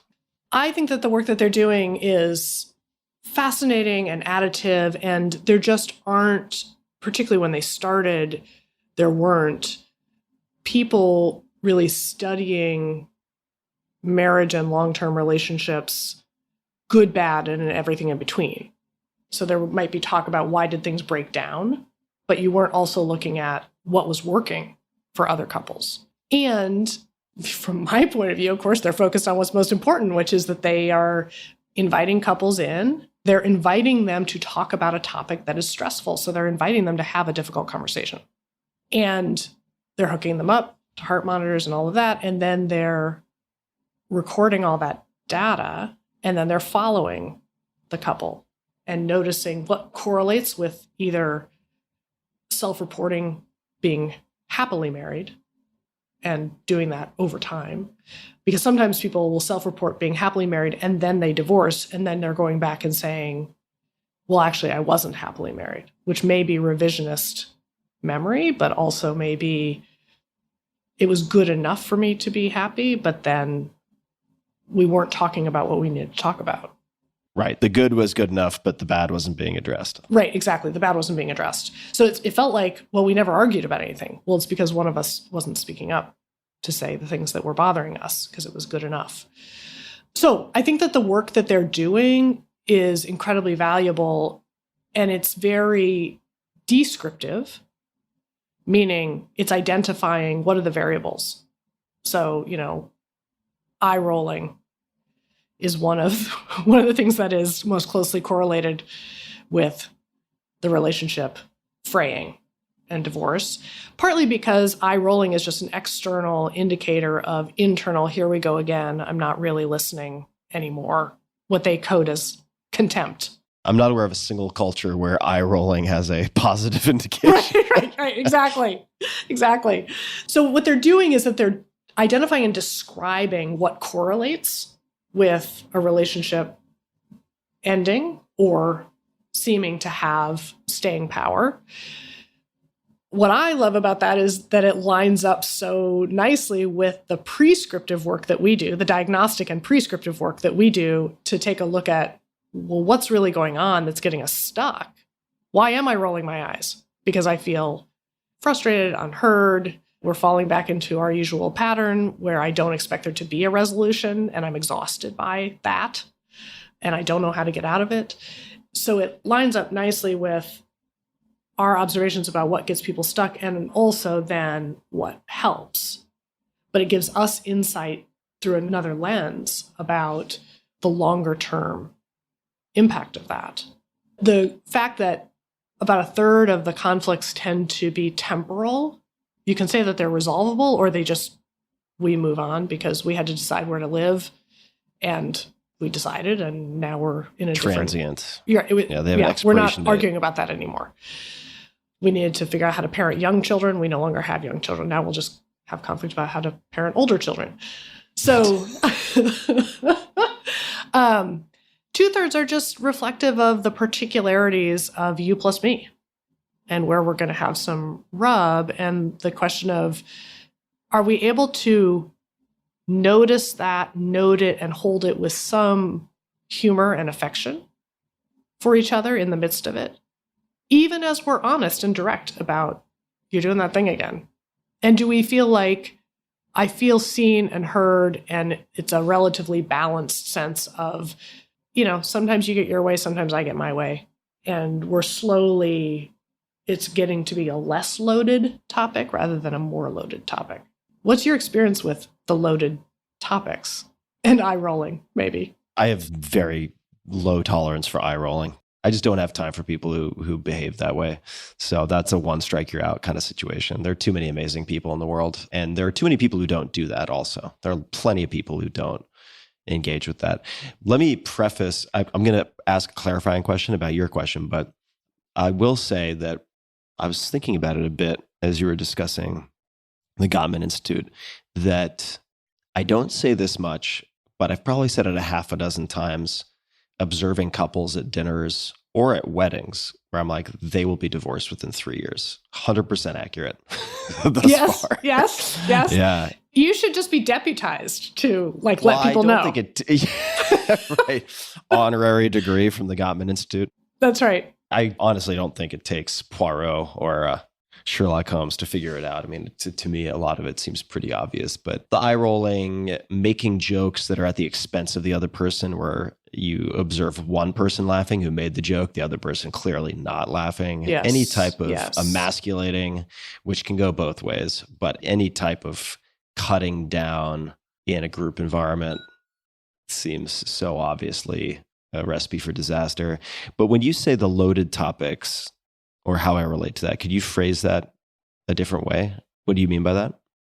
The topics that are chronic irritations between us or differences, and then we make meaning out of that. The fact that this drives me crazy and yet you still continue to do it. Or this is something we disagree about and it's still not feeling settled or good. Yeah, I suppose there are different species of chronic, unresolved, or maybe unresolvable friction. I would say that certainly in my last handful of relationships, it's not like I've had a ton. I've had a few long relationships. We come to a truce, I would say, on a lot of those things if we can kind of laugh at them together. And sometimes they drive one person or the other crazy, but there are these sort of manageable differences that can be more often than not laughed about. I would say for me, as someone who has always battled chronic fatigue, and I do think that that could be explained partly by multiple documented infections with Lyme disease, but there are, I'm sure, other contributing factors. The problem for me is not generally the problem, unless somebody really betrays trust or something like that and does something that from the outside would be considered terrible, clearly terrible. I would put up with more of that when I was very young, like a lot of people. The exciting person was worth all sorts of drama. I'm just no longer at that place in my life. I don't deal with those types of situations really. But I would say the problem for me is frequently not the problem itself, the situation that is sort of under discussion. It's the method of discussion and the duration of discussion.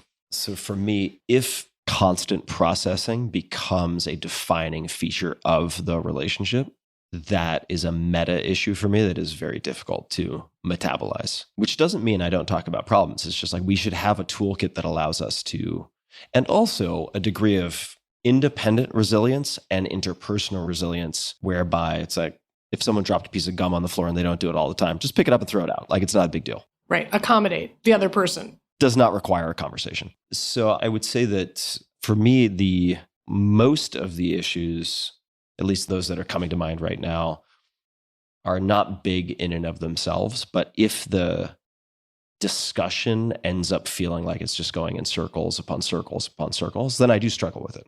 That I struggle with, which is certainly not unique to me. Every couple I know has some version of this, but certainly my hope is that with someone I'm with long term, the majority of time, it does not feel like heavy lifting. Like your mom said to you, like at this point, I'm not sure it should be this hard. Right. Something like that. Right. Yes. And the couples I've talked to who I really admire, who have been together 15, 20 plus years, generally all come back with some version of that. It shouldn't be hard all the time. However, I find them all very difficult to model because almost without exception, they met when they were very young. Neither person had anything. They were young and stupid and loving life, and they met through complete luck of the draw circumstance, it would seem. Oftentimes very early, and sometimes it's like high school or college, and their lived experience is just very different from mine. Right? My life doesn't lend itself to as much of that now as it would when I was 16, 17, 18, 20, early 20s. So I'm not sure how to model what they've achieved, in other words. Part of what you're making me think about is a conversation that I had with my youngest sister, who I got married young. I look back now and I'm like, why did I think I had any business getting married at 26? So I'm one of those people who have been married forever. And I think my husband, John, and I grew up together in so many ways. My youngest sister got married at 38. And when she met her husband, well, at first she friend zoned him and he wasn't a contender. And then suddenly she had this epiphany of like, oh, the right person's standing right in front of me. He was like, I can wait. I have the patience of an insect as one of the praying mantis will wait. That's right. That's right. And we actually commissioned a custom song for their wedding, and it was all about Stacy's big epiphany and how patient Dan had been.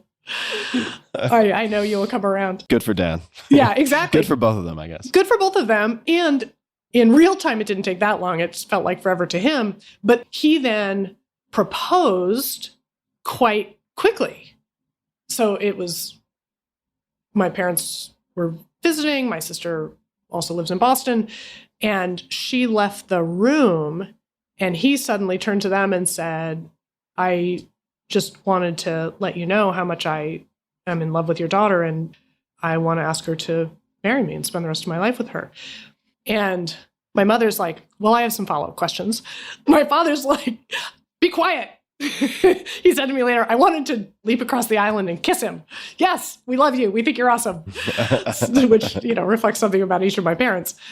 But Stacy, in the meantime, was out of the room. And so she then walks back in the room. This is a completely out of the blue topic of conversation. Secret caucus complete. Yeah. And suddenly it's like, well, okay, I'm going to run down and get a bottle of champagne kind of thing. So they weren't officially engaged yet, but it was on the table that they were, more or less.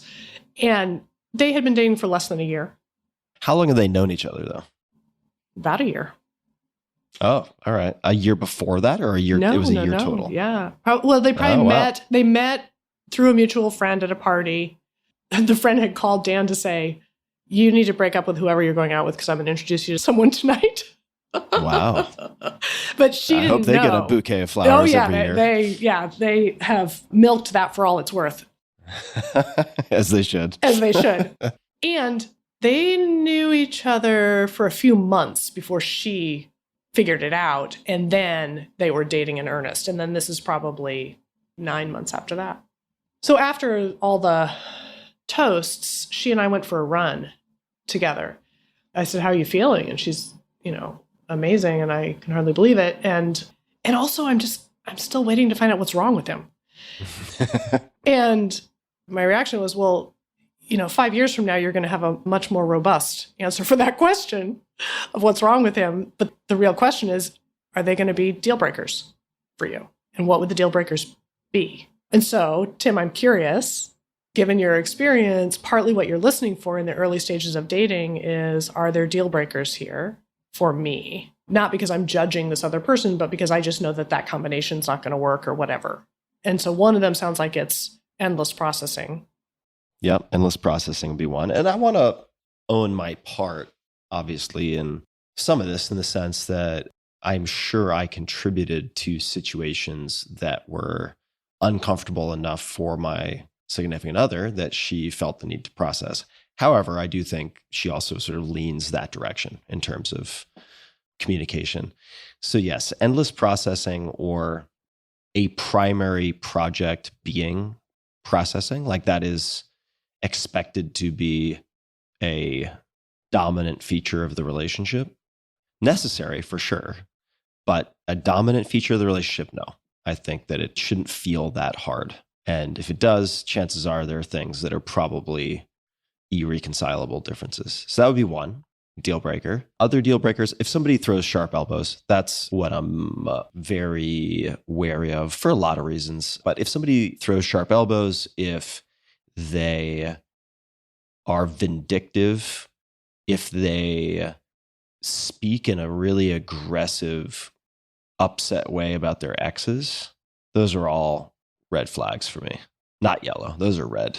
And it's astonishing what some people, and I'm grateful they do, but what some people will volunteer on first dates in terms of like, oh yeah, my ex did this, and like I showed him by like taking a torch and doing this and this and this, and I'm like, okay, hope you enjoyed your chicken salad because right. This has been swell, thank you. And the sharp elbow is somebody who's in any way vindictive is a deal breaker. I would say if someone is a monologuer, that's also deal breaker. I want somebody who is a good listener, good asker of questions. I think men tend to do this a lot more than women, the monologuing, but I've seen some exceptions.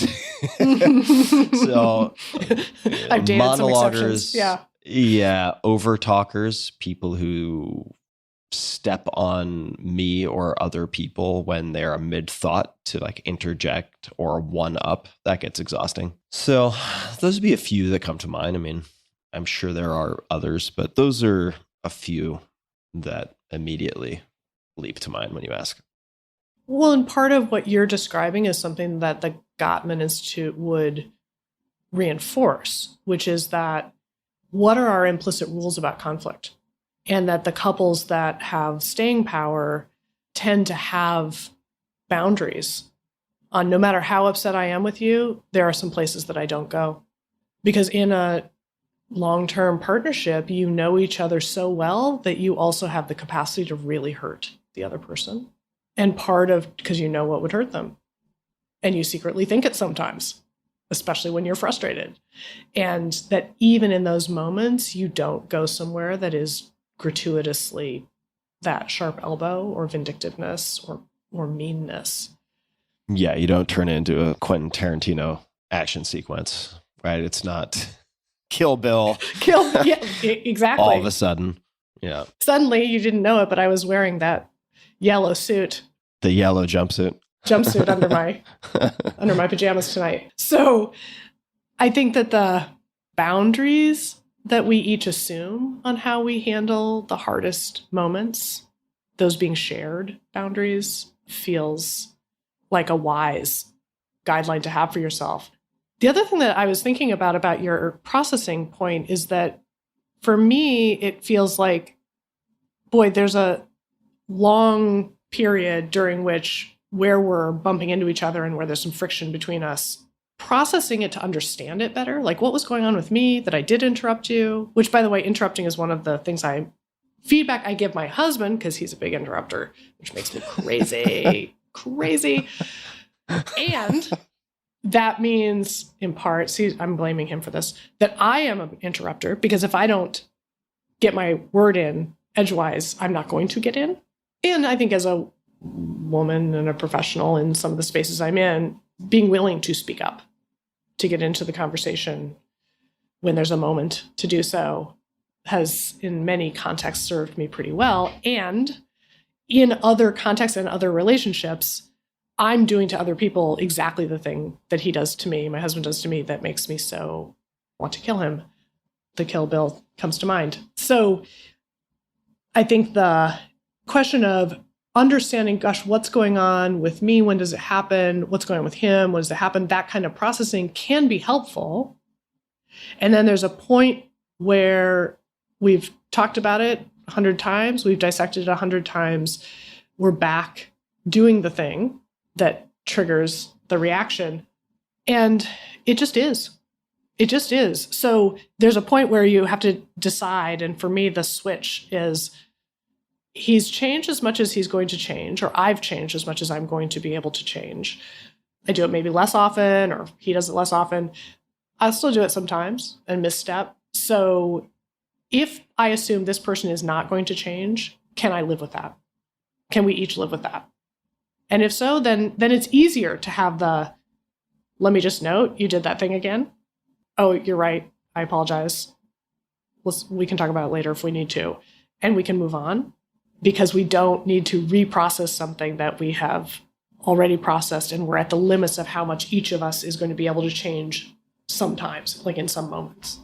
What occurred to me as you're talking also is that people like to do what they're good at. So the big, strong guys like to go to the weight room. The flexy people like to go do yoga. The debaters like to debate.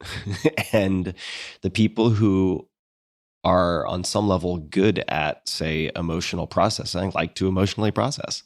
Yes. Right? So if that is part of their identity, then you are signing up for that. And I think I somewhat knowingly, somewhat unknowingly probably signed up for that.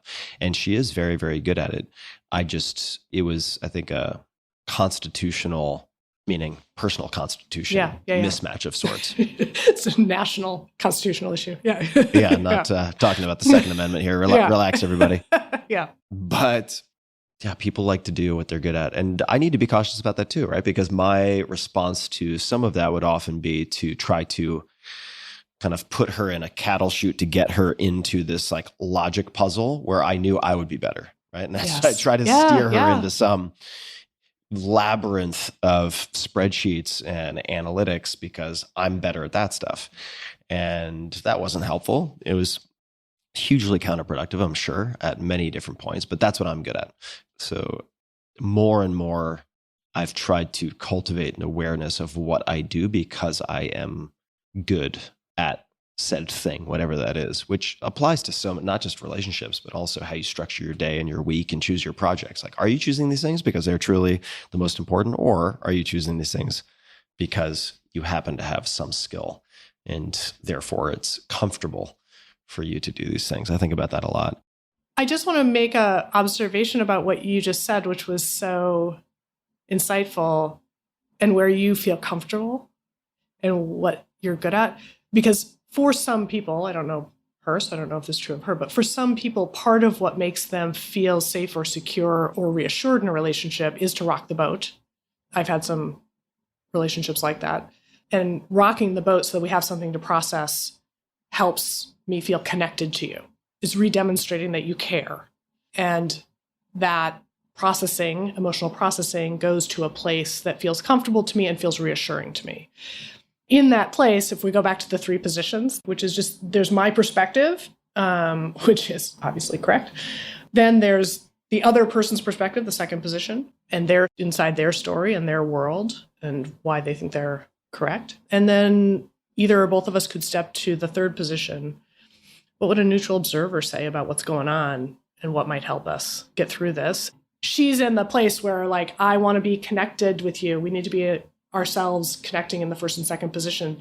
And the place where you go, because you feel more comfortable, might be the third position, to step out, to be analytical about it, to say, well, let me just step back to understand what's happening here. Because if I can understand what's happening here, I need to know. Then I have advice for myself about where to go. And she's like, don't leave me here. Like, you're disconnecting to go to the balcony or the third position. You should do this for a living. Yeah, just kidding. So that's the way in which, like, that processing also was not serving its purpose for her and was not where you felt you wanted to be or what she was asking of you.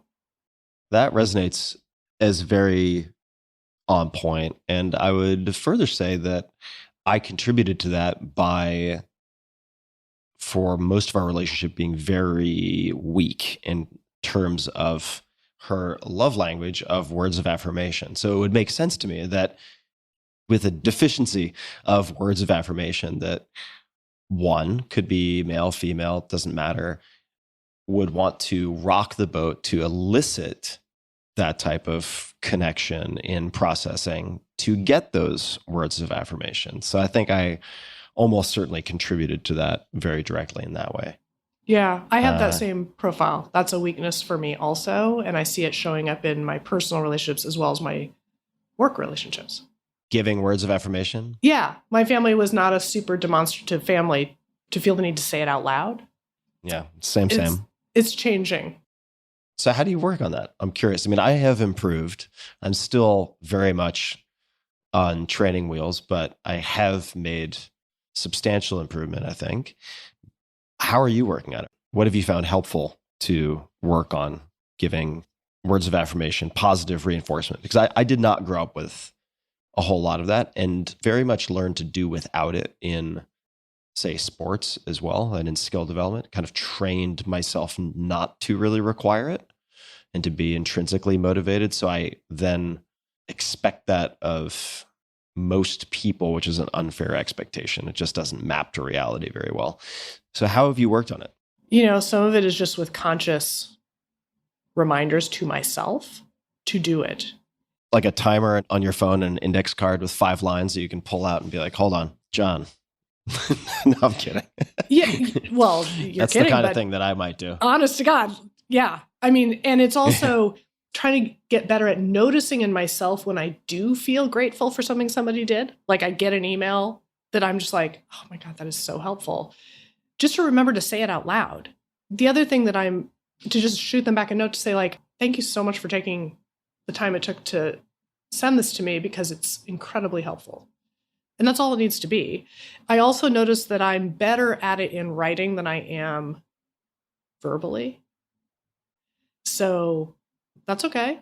Because that's where the training wheels are, to remember to just text, to say when I notice something specific. That's something we didn't talk about appreciation, which is to seem genuine, like great job isn't very genuine. Compelling. Being specific. Yeah, compelling. Doesn't sound necessarily sincere.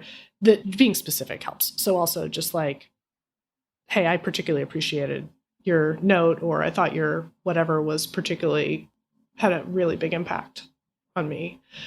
I think the more I can just notice the small things that are specific, the better. And that's helped me. I don't know. Do you have other tips? Because I could use them. So I was exaggerating a bit with the index card, but for a while, and I could probably use with doing more of this, I would literally put in a calendar reminder. Yeah. Just like, Yeah. say something nice to this person, this person, this person. Yeah. Yeah. And there's always something I can think of that is specific. And I just, for whatever malfunction or being a little nicer to myself, conditioning through my upbringing, neglected to mention, then I would mention. I'd literally put it in my calendar. Yeah. And I found that helpful. I did find it helpful. And I also am appreciating, I'll say it right now, I'm appreciating your connecting this to maybe what was going on that caused the, hey, we need processing, I need reassurance because I'm not sure where I stand, or I felt overlooked or not seen, et cetera, which part of what I'm learning is that when I have somebody who is frustrated or upset, it is often that they are also feeling underappreciated. And that's on me.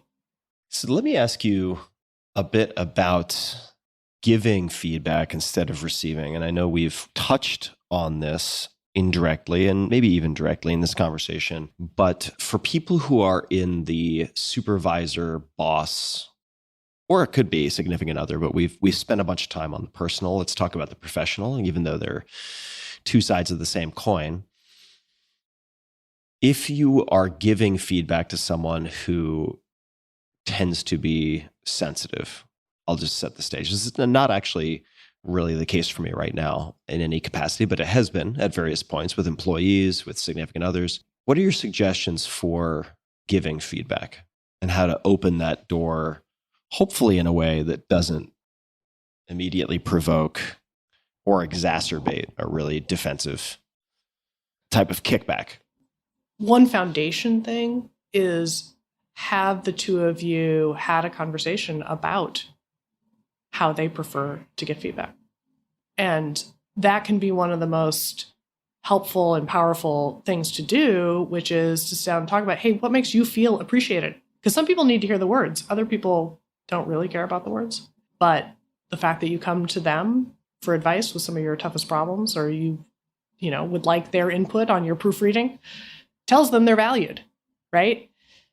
So what makes you feel appreciated? If I have coaching for you, what's your advice to me on when and how to give it? Do you have pet peeves about feedback generally? We all have pet peeves. That's a really interesting conversation to have. When you're triggered by feedback, how can I tell? How will I be able to tell? And it might be totally obvious, but sometimes people shut down. And I can't tell whether you're taking it in or arguing in your head. And when you are triggered or feeling defensive, what advice do you have for me on what will help? And we have a little template that's like how to get the best out of me, that each of us can jot down some thoughts too, and then talk about. How to get the best out of me. Is that a template that is available online or that we could put in the show notes? Yeah, on the Triad Consulting website, triadconsultinggroup.com. We have a nav called Help Yourself, and it's got a bunch of templates, exercises, etc. So just having that conversation up front means I don't have to guess at how to give you feedback because you've already told me, and hopefully I've taken some notes, which I keep handy to remind myself.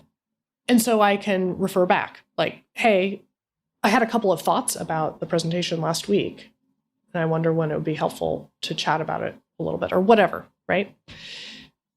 The second thing is that really the fastest way to change a feedback culture and to help people be more receptive is to become a good receiver yourself and be soliciting and eliciting feedback from others, and to assume every conversation, even when I think I'm pretty clearly the giver here, I'm probably going to end up being a receiver, because what they're going to say is, well, the reason I did that is because you were so unclear about what you wanted or whatever. So I have to assume there are things I've contributed to the situation that are going to be part of the conversation, even when, for me, the primary purpose is to tell you what I think you could do differently or better. There's a question that we use a lot that I think is incredibly helpful just in building a habit of integrating feedback into daily life, which is not, hey, do you have any feedback for me? Which we've talked about as a terrible question, well-intended, but terrible, particularly from a leader, because giving feedback up feels very risky and fraught. So if you are in a position of leadership, you are impacting more and more people, and fewer of them are going to take the chance to tell you about it. So you've got to actually have some pretty advanced skills in receiving feedback and inviting it. And one way you can do that is to ask, what's one thing? What's one thing that I'm doing or maybe failing to do that you think is getting in the way? Or what's one thing that if I could change it would make a difference to you? Or what's one thing that in our Monday morning meeting we could change to make it more efficient? Because I know people are flagging, their energy's flagging. That's a question that you can toss off while you're walking down the hall, and it lowers the stakes. It's very clear you're asking for coaching. You're looking for something to improve. And you're also signaling, and by the way, I expect you to be receptive to coaching also, because I'm going to demonstrate I value it. I assume I'm still learning, and I expect that you're still learning too. One thing. What's one Funny thing? how one thing at a time, put in sequence, how much that can do. It's not, is there anything? Because if you ask, is there anything? People are like, oh, no, you're great. We love working with you. You have to assume there is. Yeah. That's kind of like if you had to cut 20%, what would you cut? Yeah. That's one of the reasons that's such a great question. Yeah, it's forced. It applies some very clear constraints, right? Yes. Like the option of not naming something is not implicit in that question.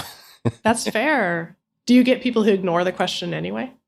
No, because they make terrible proofreaders. So generally, my friends know, these are people I've known for a while, typically. So they know exactly what they're signing up for, and they know what type of feedback I have given them in the past.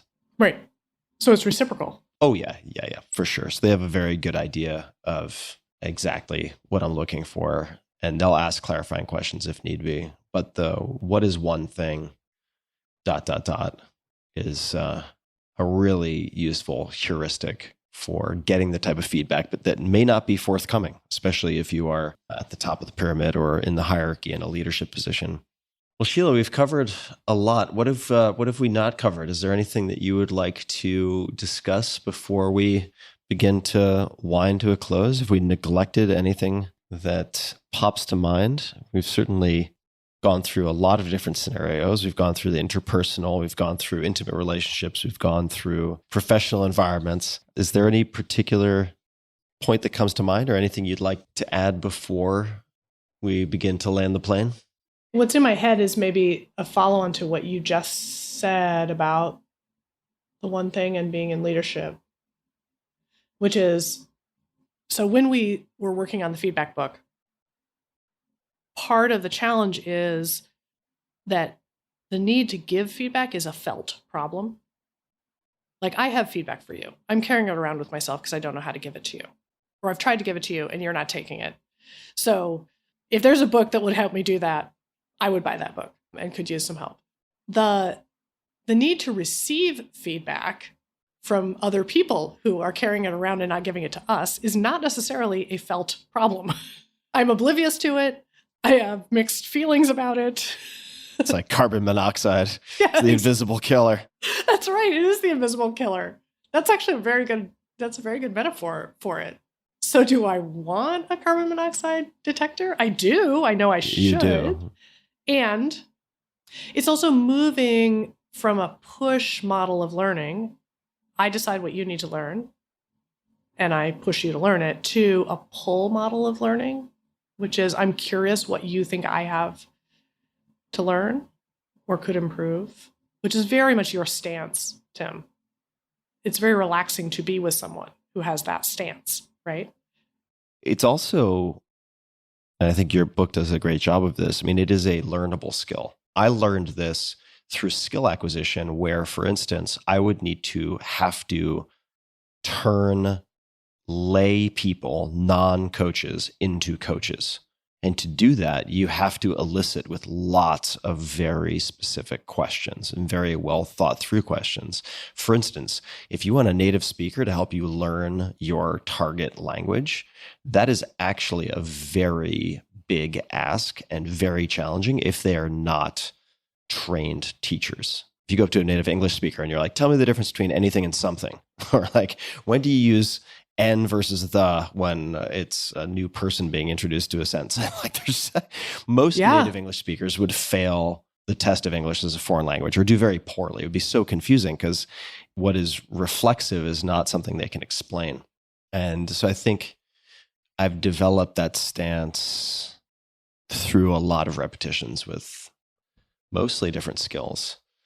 And it is not something that came intuitively, but it is something that you can pick up very, very quickly with the right toolkit.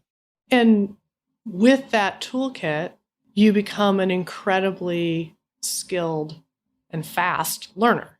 And I think that's a big aha for me, which is, oh gosh, I can learn from anybody. They don't have to be a skilled giver, because I can help with that, to hear and understand what they're trying to tell me. And then I can figure out what to make of it and what I want to take away and leave behind.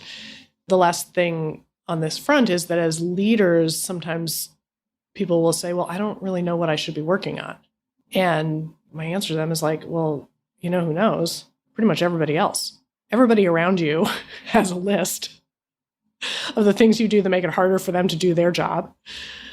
And it's a list they pass amongst each other about you. So it becomes the sort of conventional wisdom about you, what's great about you and what's hard about working with you. But if you want to know what's on that list, you have to ask. And you have to ask in a way that persuades them that you actually want to know.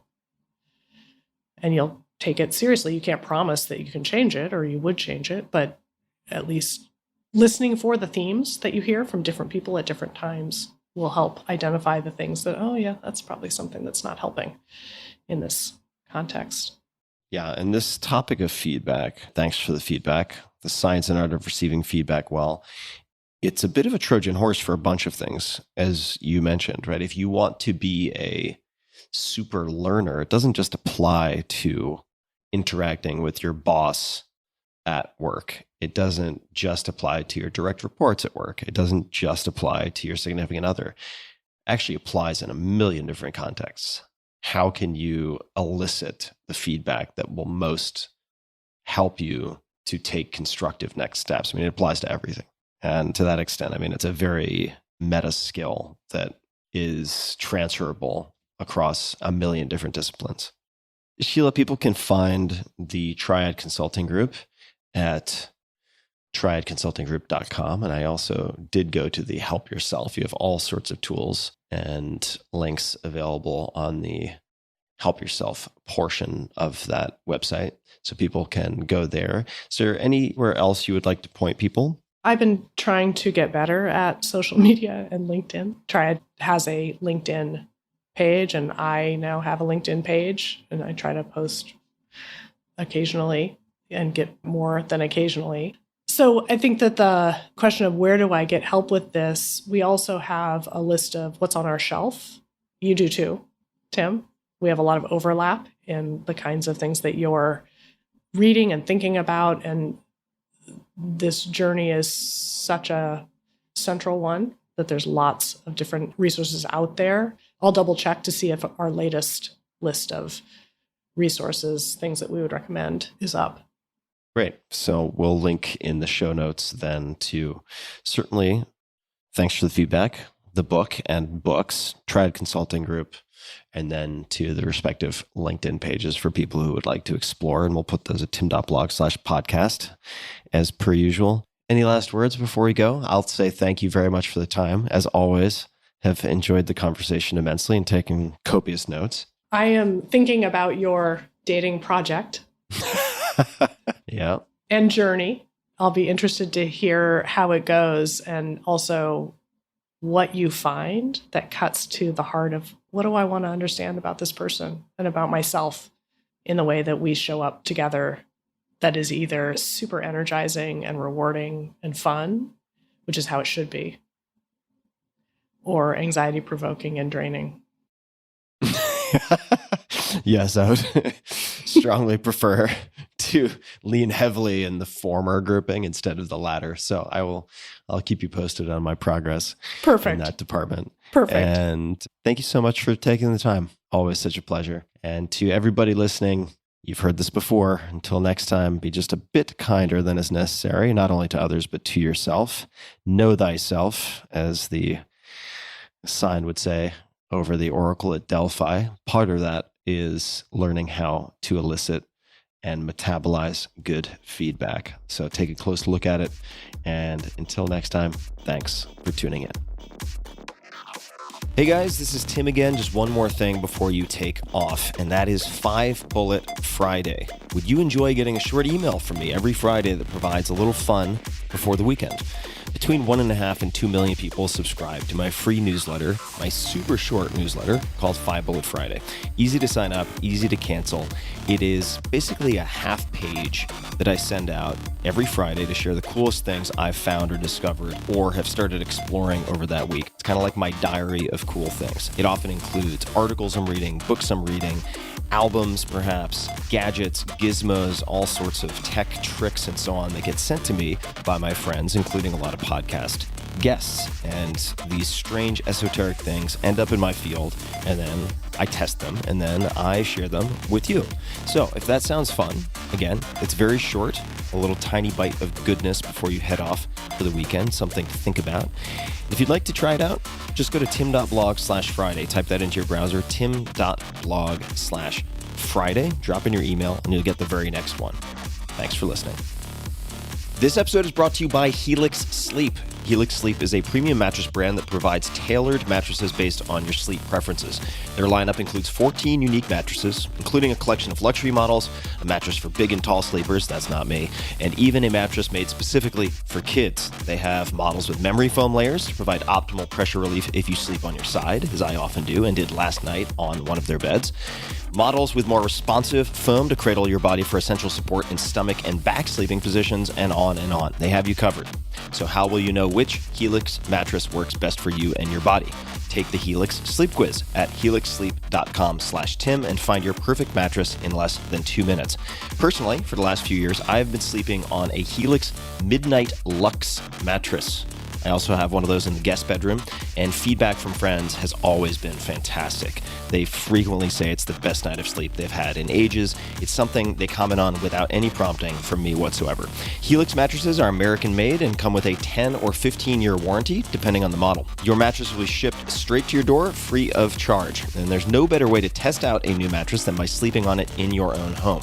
That's why they offer a 100-night risk-free trial. If you decide it's not the best fit, you're welcome to return it for a full refund. Helix has been awarded #1 mattress by both GQ and Wired magazines. And now Helix has harnessed years of extensive mattress expertise to bring you a truly elevated sleep experience. Their newest collection of mattresses, called Helix Elite, includes 6 different mattress models, each tailored for specific sleep positions and firmness preferences, so you can get exactly what your body needs. Each Helix Elite mattress comes with an extra layer of foam for pressure relief and thousands of extra microcoils for best-in-class support and durability. Every Helix Elite mattress also comes with a 15-year manufacturer's warranty and the same 100-night trial as the rest of Helix's mattresses. And you, my dear listeners, can get 20% off of all mattress orders plus 2 free pillows. So go to helixsleep.com helixsleep.com/Tim to learn more. That's Helix Sleep, Helix, helixsleep.com/Tim.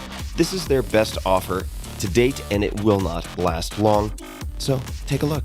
With Helix, better sleep starts now.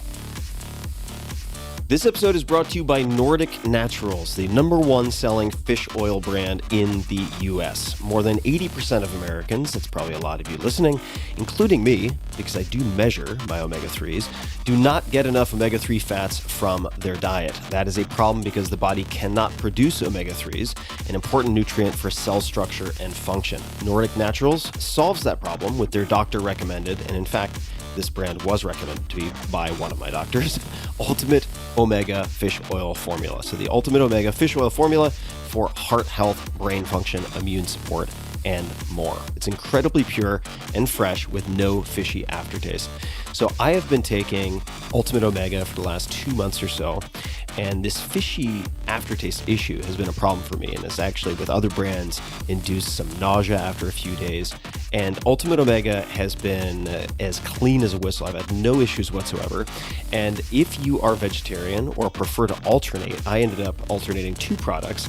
And that is #1, the Ultimate Omega Fish Oil Formula, and also the Algae Omega, which is plant-based EPA and DHA. That's also from Nordic Naturals. So I ended up getting both of those products, and it has improved my recovery from workouts. It's improved my sleep. It has improved my mood. And I know that because I pulled out a lot of other variables. In any case, back to the read. All Nordic Naturals fish oil products are offered in the triglyceride molecular form, the form naturally found in fish, and the form your body most easily absorbs. Their Ultimate Omega Fish Oil is offered in soft gels, liquid, and zero sugar gummies. Nordic Naturals fish oils are Friend of the Sea certified and sustainably made in a zero-waste facility powered by biofuel. They're also non-GMO and third-party tested, surpassing the strictest international standards for purity and freshness. Want proof? You can visit their website where they provide certificates of analysis for every one of their products. So go to nordic.com, Nordic, nordic.com, and discover why Nordic Naturals is the #1 selling omega-3 brand in the US. And while you're there, use promo code TIM, T-I-M, for 20% off of your order. That's nordic.com and code TIM for 20% off of the fish oil with no fishy aftertaste. All upside, no downside. Try it out. These statements have not been evaluated by the Food and Drug Administration. This product is not intended to diagnose, treat, cure, or prevent any disease.